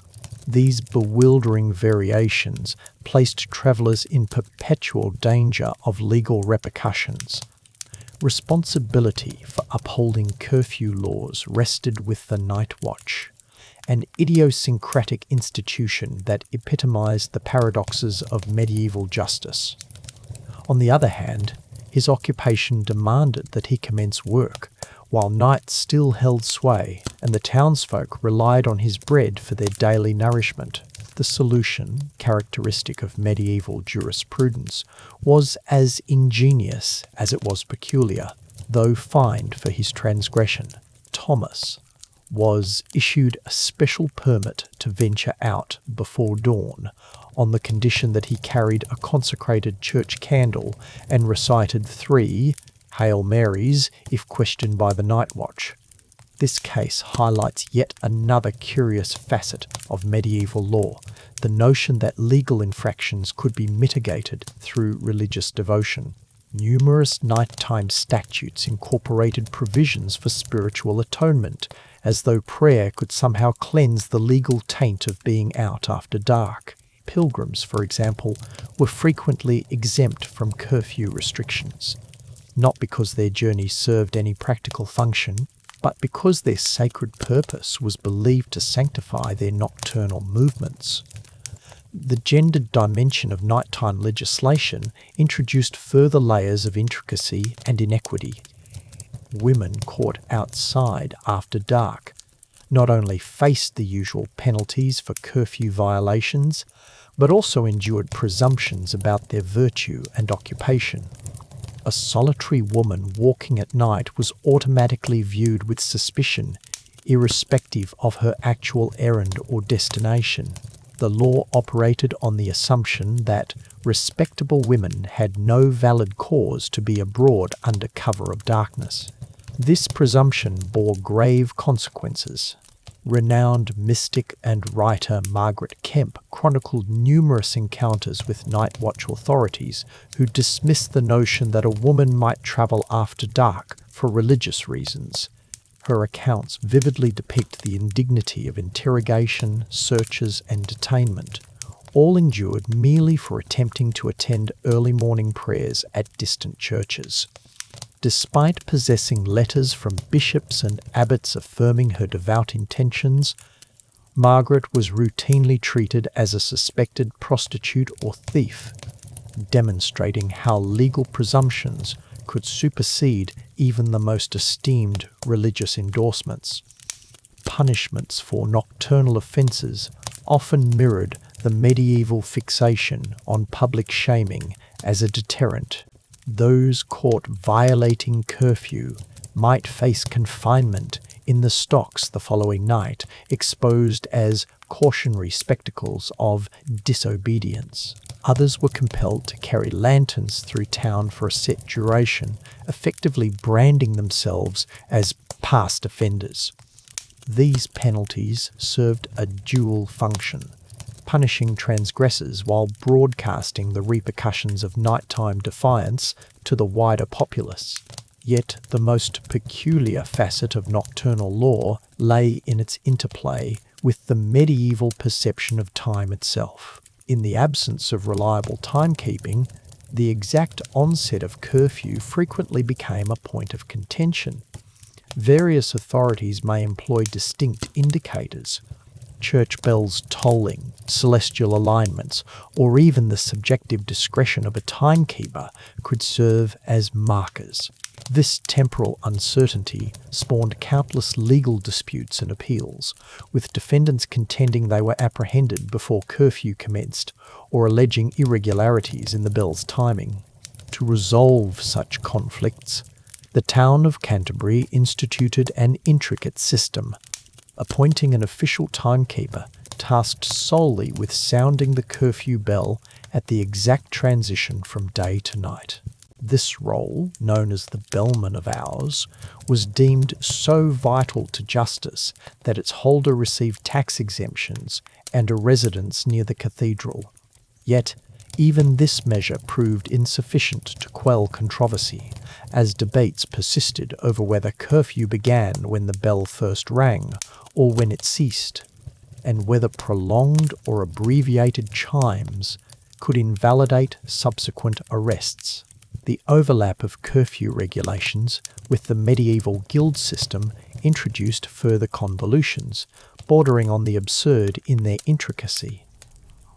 Different trades were subject to varying exemptions and constraints, dictated by obscure assessments of societal value and moral standing. Physicians, for instance, were typically allowed nocturnal travel, but only when summoned to treat the ill and bearing tokens verifying their profession. Midwives enjoyed comparable privileges, yet faced stringent rules governing their permitted routes and accompanying individuals. Brewers and bakers, whose professions frequently demanded nighttime labour, operated under persistent legal ambiguity. Though their trades were vital to communal well-being, authorities regarded their nocturnal activities with mistrust, equating darkness with moral decay. To address this, municipalities typically implemented intricate systems of licensing, bonds, and surveillance, effectively casting these honest craftsmen as quasi-criminals in need of perpetual legal oversight. The enforcement of nighttime ordinances laid bare the profound social tension simmering beneath medieval society. Members of the Night Watch, predominantly drawn from the middle classes, often found themselves enforcing the law with equal strictness upon both their social superiors and inferiors. A wealthy merchant caught violating curfew might appeal to his elevated status, while a destitute labourer could only cite dire necessity.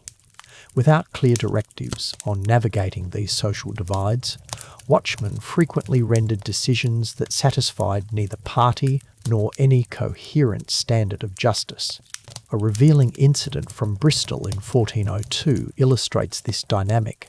The Night Watch confronted a group of young nobles returning from a castle feast. Flushed with wine and emboldened by their privileged standing, the nobles ignored the watchman's commands and proceeded to assault those who tried to restrain them.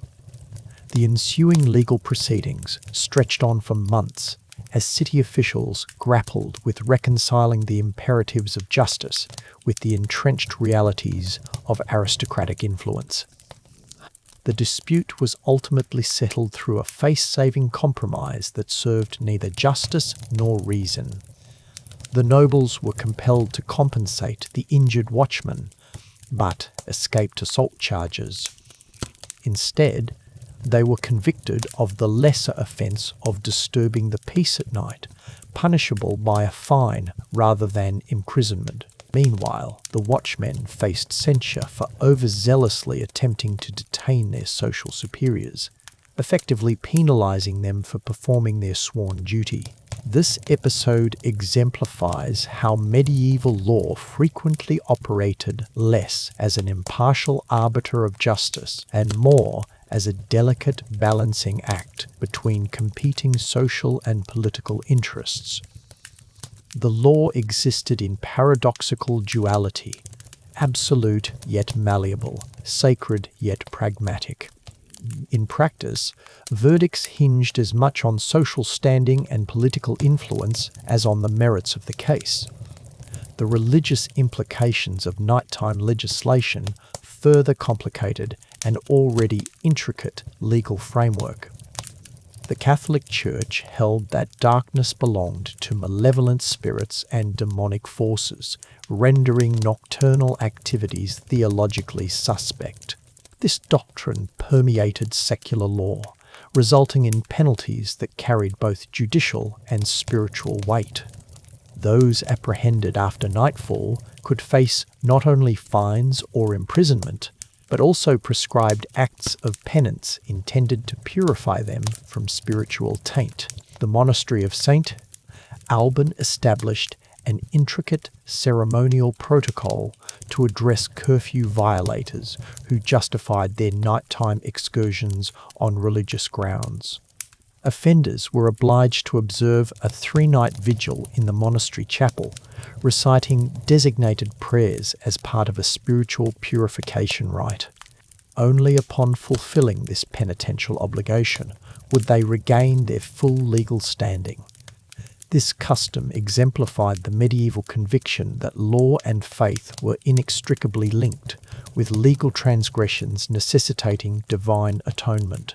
As winter progressed and nights lengthened, curfew restrictions grew increasingly oppressive for common folk. Routine activities, fetching water, tending livestock, transformed into punishable offences if conducted after dark.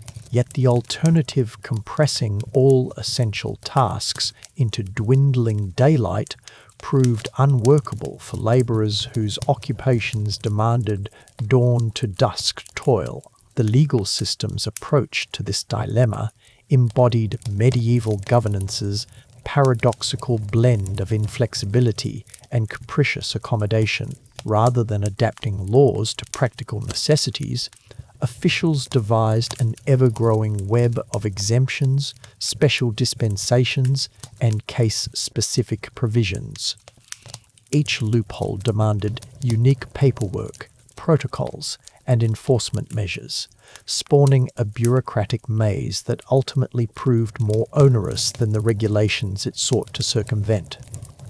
These nocturnal statutes perhaps reveal more vividly than any other facet of medieval jurisprudence the profound chasm between legal doctrine and lived experience. Drafted predominantly by clerics and nobles, these regulations were founded on idealized visions of societal order, with scant consideration for the pragmatic demands of everyday existence. The outcome was a legal framework that penalized ordinary human conduct while neglecting the very issues it purported to resolve. Yet despite their apparent absurdity and inequity, these nighttime ordinances fulfilled crucial roles in medieval society. They established a mechanism for social control that expanded authority into the hours of darkness. They perpetuated class distinctions by imposing divergent rules upon different strata of society, and they instilled a semblance of security among citizens wary of the very real perils concealed by nightfall. As we ourselves prepare for sleep, we might ponder how these ancient laws of the night still resonate within modern legal systems. In the presumption that respectable folk have no cause to be abroad at certain hours, or in the enduring notion that darkness carries an inherent moral taint. jar, regulating conduct through time. As you step out after nightfall, reflect on the unseen legal structures that shape your freedom of movement. The streetlights guiding your way, the laws safeguarding your right to roam without constraint, the absence of arbitrary curfews and religious barriers all stand as hard-won triumphs over the nocturnal oppression that once dominated medieval Europe. Bathed in the gentle glow of twilight, we can marvel at the distance we've travelled from those shadowed times, when dusk heralded not repose, but the stifling grip of feudal justice. Drawing from your comprehensive materials on medieval European law and supplementary references, I'll now develop Part 10, preserving its tranquil, sleep-inducing cadence while advancing the narrative. Here's the script. Amid this legal turmoil and societal flux, one might question how ordinary individuals carved out stability in their everyday routines.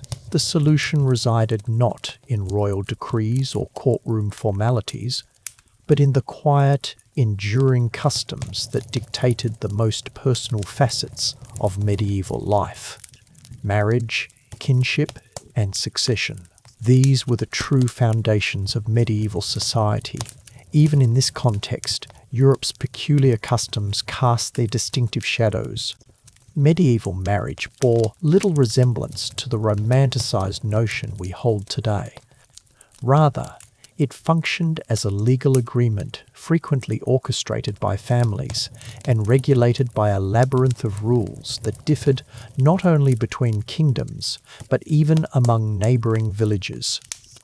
While the Church upheld marriage as a sacrament, demanding the voluntary consent of both individuals, this lofty ideal was persistently eroded by the stark realities of the era. Parents routinely arranged unions for children as young as 12, with consent often presumed rather than genuinely granted. A particularly striking example was the lingering practice of marriage by capture, which persisted in some isolated regions of Europe well into the late Middle Ages.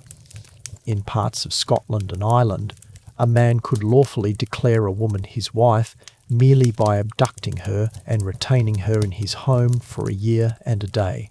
Should she bear his child during this period, the marriage became irrevocable, regardless of her initial willingness. This brutal tradition found its roots in pre-Christian customs, offering a stark contrast to the Church's professed ideals. Nevertheless, this practice endured alongside the Church's doctrines on sacred matrimony. Even more perplexing were the canonical regulations concerning marital prohibitions, the grounds upon which unions could be deemed invalid or forbidden. The Church meticulously catalogued forbidden relationships, imposing restrictions that far exceeded modern notions of reason. Marriages were prohibited between cousins as distant as seventh-degree relatives, effectively barring unions between individuals sharing a common ancestor 5 generations removed. In tightly knit medieval villages, where nearly every inhabitant was distantly related, securing a permissible spouse became an almost insurmountable challenge. This dilemma gave rise to the curious custom of purchasing dispensations, ecclesiastical exemptions that allowed couples to wed despite their technical kinship. While the affluent could readily obtain such papal concessions, the impoverished faced a stark choice: either risk living in sin or forfeit marriage altogether. Thus, the basic human right to marry became contingent not on affection or mutual suitability, but on one's capacity to decipher convoluted family trees and pay the Church's fees. The inheritance laws of the era were remarkably peculiar and frequently inconsistent. Across much of Europe, the principle of primogeniture dictated that the eldest son inherited the entirety of the estate, forcing younger sons to seek their fortunes elsewhere. This system produced a class of landless nobles who frequently resorted to military service or ecclesiastical careers for survival. Yet the rules were far from straightforward. In certain regions, inheritance was distributed equally among all heirs. Elsewhere, daughters could inherit in the absence of sons, while a few areas practiced ultimogeniture, granting everything to the youngest son under the assumption that older siblings had already been provided for. England's inheritance laws introduced the infamous doctrine of bastardy, which constructed intricate legal fictions around illegitimate children.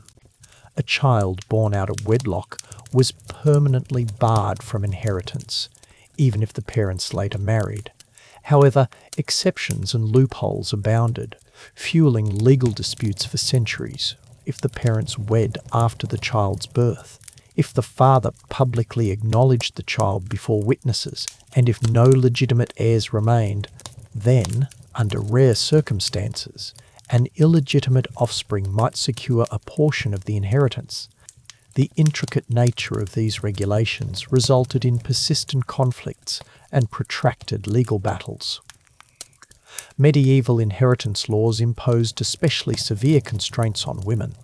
Upon marriage, a woman's assets were customarily transferred to her husband's authority under the legal doctrine of coverture.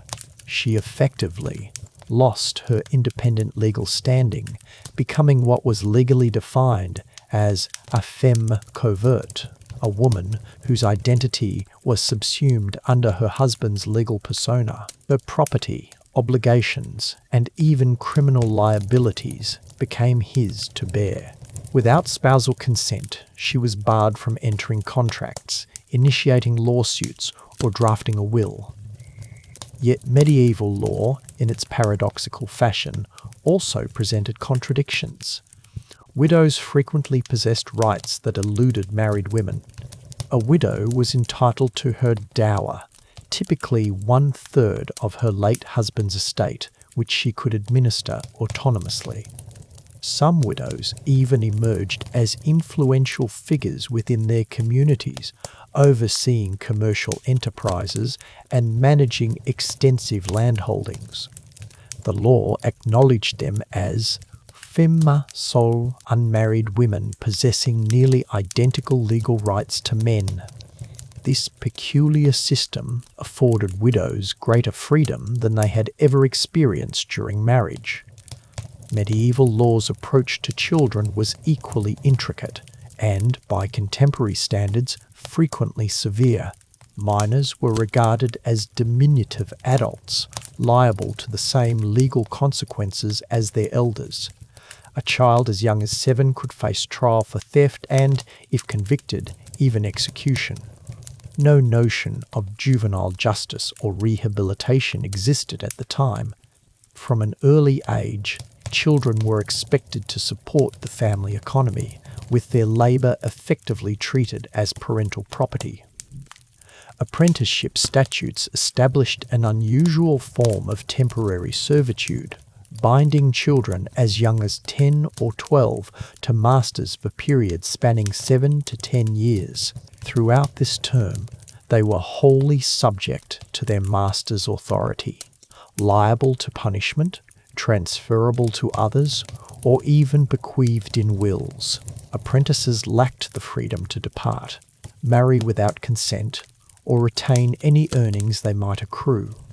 In exchange, those who endured the frequently harsh conditions were provided with food, shelter, and vocational training. Few aspects of medieval law were more peculiar than their approach to domestic violence. Such matters were predominantly viewed as private affairs, falling outside the jurisdiction of royal or ecclesiastical authorities. A husband was legally permitted to discipline his wife physically, so long as the punishment did not result in permanent injury or death. The law went so far as to prescribe suitable instruments for this purpose, specifying, for instance, a rod no wider than a man's thumb, which later inspired the expression "rule of thumb." children faced even grimmer circumstances. Parents wielded near absolute control over their offspring, retaining the right to sell them into servitude or apprenticeship. Though technically prohibited, infanticide was seldom punished, particularly if the child was female or the family lived in extreme poverty. While the church denounced the practice, local officials frequently turned a blind eye, tacitly acknowledging the brutal hardships of medieval existence. Even within the grim realities of medieval family law, we discern society's nascent efforts to safeguard the vulnerable. Certain regions established the practice of sanctuary marriage, allowing abused wives to seek refuge in churches and petition for annulment. A woman could secure her freedom by proving her husband had attempted to murder her, was impotent, or that they were too closely related. The legal framework also acknowledged self-divorce under extreme circumstances. If a husband deserted his wife for over 7 years or entered monastic life without her consent, she could remarry without formal annulment. Though invoking these measures demanded immense courage, they provided a fragile lifeline for women in dire straits. Marriage contracts often included unusual stipulations mirroring the harshness of medieval existence. Some explicitly limited spousal beatings to once weekly, prohibited squandering the wife's dowry through gambling, or mandated an annual allowance of new garments. These clauses expose both the precarious legal standing of women and their families' attempts to shield them within systemic constraints. The Church's role in matrimony introduced its own distinctive complexities. The clergy were prohibited from entering into marriage. Nevertheless, many priests engaged in enduring partnerships with women, commonly referred to as priests' wives or concubines. Though technically unlawful, these relationships were broadly condoned, and the offspring of such unions frequently inherited their father's estates, despite their illegitimate standing. The Church periodically initiated campaigns to enforce clerical celibacy, yet these measures proved largely ineffective and often exacerbated existing issues rather than resolving them. Canon law. The Church's legal framework frequently clashed with secular law, sparking jurisdictional conflicts that could persist for generations. Marital disputes involving consanguinity or spiritual ties fell under ecclesiastical jurisdiction. However, cases concerning property or inheritance were typically adjudicated by royal courts. Astute litigants soon mastered the art of shaping their arguments to secure hearings in the most favourable court, resulting in protracted appeals and jurisdictional disputes. As ever, the impoverished bore the brunt of these convoluted legal systems. Lacking the means to retain legal counsel for navigating the complexities of marriage law, they could neither afford dispensations nor pursue appeals. They inhabited a legal limbo, forging bonds and building families guided by local traditions rather than codified statutes. Many partners cohabited for years under handfasting agreements, flexible marital arrangements that could either evolve into formal unions or dissolve without ceremony. Such informal partnerships flourished particularly among peasants who lacked the means for lavish weddings or the bureaucratic fees of official registration. Some couples merely proclaimed their marital status before witnesses, exchanged modest vows, and commenced their shared life. If they remained together for a year and a day, their union often gained legal recognition, irrespective of ecclesiastical sanction. As we surrender to sleep's tender hold, let us ponder these medieval efforts to govern humanity's most primal connections. However strange or harsh they may seem, these laws embodied society's ceaseless endeavour to impose order upon chaos, to shield the defenceless while preserving communal harmony. The medieval family, shaped by both divine and earthly decrees, served as the bedrock of all social order. In the hush of night, when castle halls murmured with the sighs of slumbering children and the steady breath of spouses, the day's intricate legal frameworks seemed to dissolve. What endured was the universal longing for kinship, for home, for belonging. Though often peculiar and severe, these laws could never fully extinguish humanity's innate capacity for love, devotion, and optimism. Thus, medieval families endured, nurturing their children, maintaining their households, and fostering the communities that would ultimately blossom into our contemporary world. Their challenges with intricate marital and familial legislation serve as a poignant reminder that the pursuit of equity and justice is a perpetual human journey, ever evolving across generations. Rest easy, dear listener, for the enduring ties of kinship and community that upheld our medieval forebears still fortify us today, even as the laws shaping them transform and, we hope, progress with time.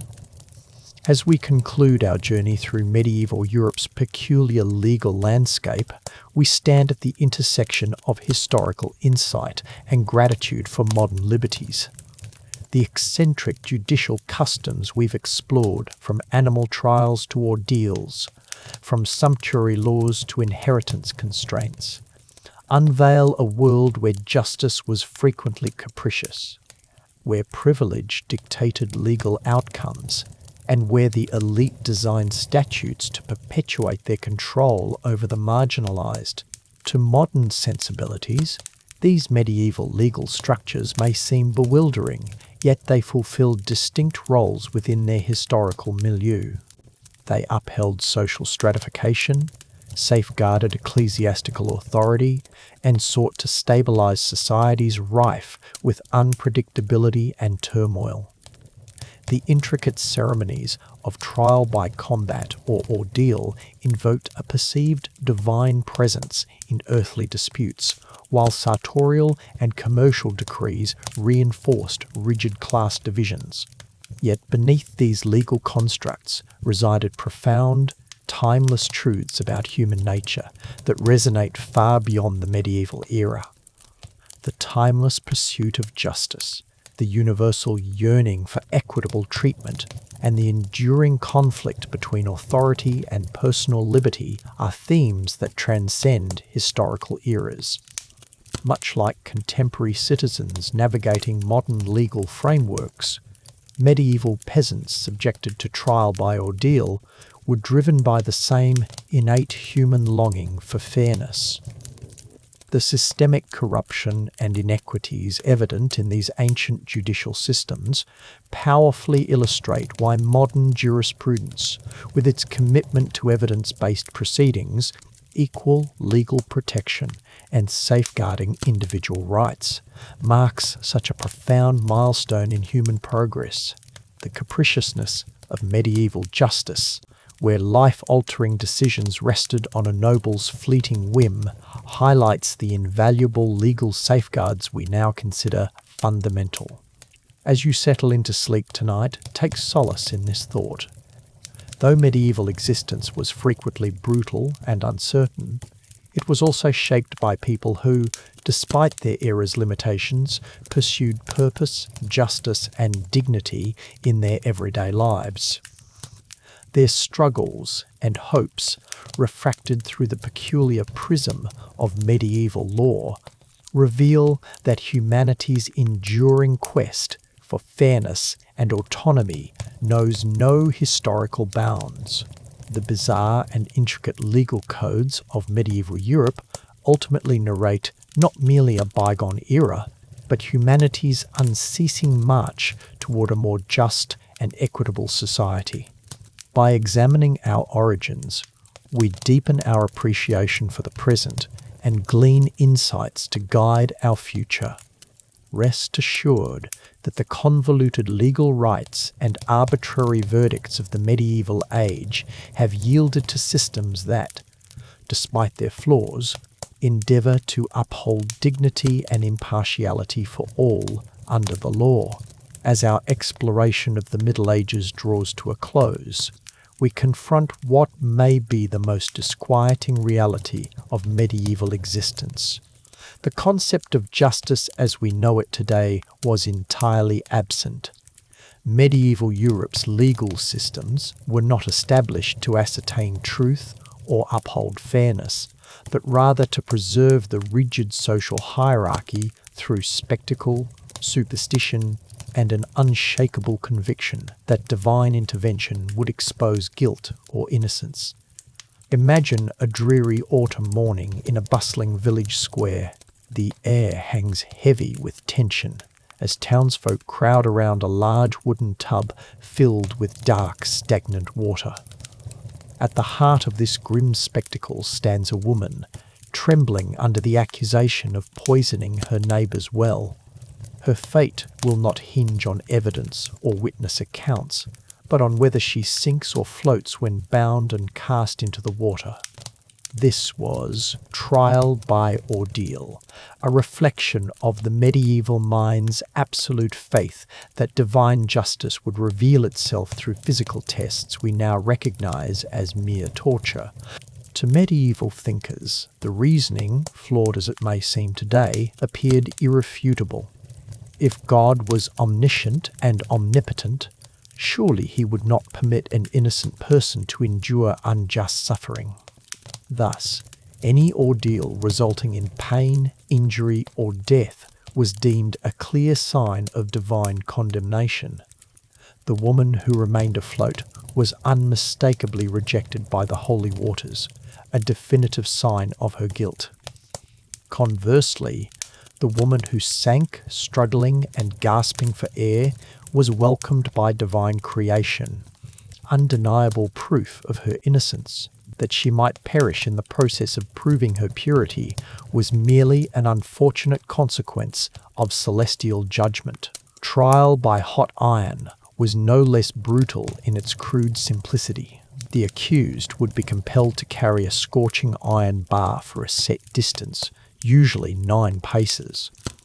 Their hand would then be bandaged and inspected after 3 days. A cleanly healing wound signified innocence, while signs of infection or decay confirmed guilt. Of course, in an era devoid of antiseptics or proper medical care, infection was nearly unavoidable, rendering this ordeal little more than a prolonged death sentence. Yet perhaps no medieval practice laid bare the era's warped values more starkly than trial by combat. When conflicts emerged among nobles, or when grave crimes required adjudication, the issue could be resolved through armed duels between the accuser and the accused. The underlying belief was that divine intervention would favour the righteous, ensuring justice through martial prowess rather than evidentiary proof. Consider the absurdity of applying such a system to contemporary legal disputes.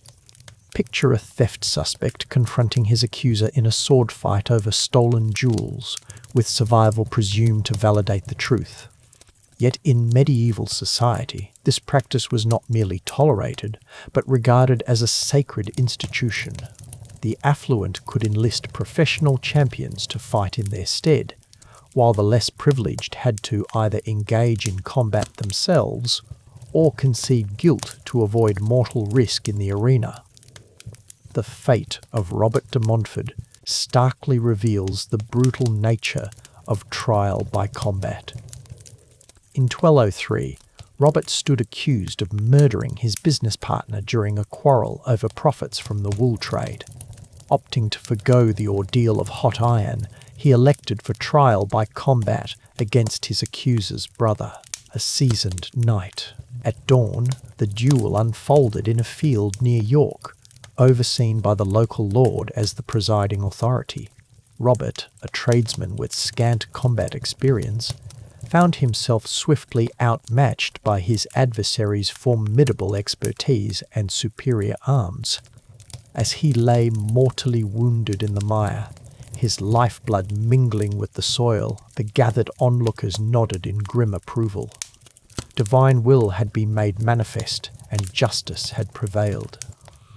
What renders these archaic judicial systems even more unsettling is their role in perpetuating the savage inequities of medieval life. The affluent could enlist skilled champions or grease the palms of officials. They commanded superior arms, rigorous training, and life-saving medical aid, while the destitute faced these ordeals with nothing but their frail bodies and futile pleas to heaven. Take the case of Eleanor, a peasant woman charged with pilfering grain from her lord's granary during a merciless winter. Too impoverished to secure a champion and too debilitated by starvation to endure trial by combat, she was condemned to trial by water.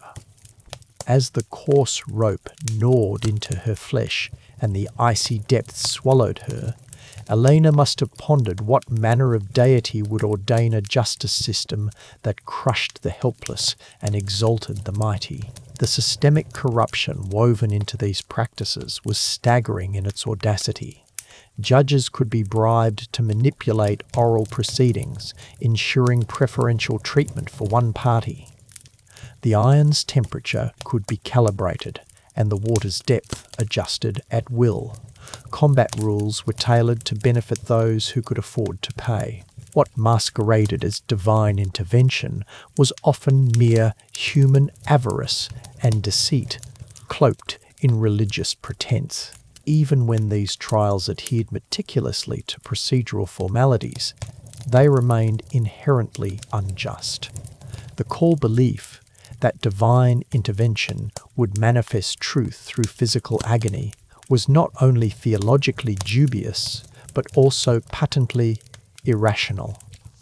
Yet this flawed premise underpinned medieval jurisprudence, forging a system where innocence offered no safeguard against punishment and guilt could be obscured by power or wealth. The psychological toll of enduring such a regime was immeasurable. Consider the sheer terror of facing execution over a baseless accusation, not through reasoned scrutiny of evidence, but by enduring torture or besting an armed adversary. The arbitrary nature of these trials undoubtedly fostered widespread fear and a sense of powerlessness among the populace. Women suffered distinct disadvantages within these systems. In trial by combat, they were frequently compelled to secure male champions to represent them, rendering their fate contingent upon another's skill and allegiance. During ordeals, their typically smaller physique and lesser physical strength diminished their chances of survival. The medieval legal framework, crafted by men for men, showed scant regard for how its procedures might further oppress society's most vulnerable. The Church served as a pivotal force in sanctioning these brutal practices. Priests would consecrate ordeal instruments, offer prayers for combatants, and declare the outcomes as divine judgments. This ecclesiastical endorsement imbued the trials with sacred legitimacy, rendering any challenge to them tantamount to heresy. Institutions that professed mercy and compassion became the very architects of a system that glorified suffering and enshrined cruelty. Even children were not spared from this perversion of justice. Young individuals charged with offences might undergo judicial ordeals, ostensibly adapted for their age, yet the fundamental premise remained unchanged. Divine verdicts manifested through physical torment were deemed fitting for all societal members, irrespective of their ability to comprehend or advocate for themselves. Surviving records from medieval courts depict a chilling tableau of routine brutality that defies modern understanding. Judges dispensed savage sentences with the same indifference they might reserve for choosing their next meal. Spectators flocked to witness ordeals as macabre entertainment, erupting in cheers if the accused endured and jeers if they succumbed. This was a society that had rationalized torture as not merely permissible but indispensable for the administration of justice. Most harrowing of all was how these institutions extinguished any hope of atonement or reform. The notion of proportionate retribution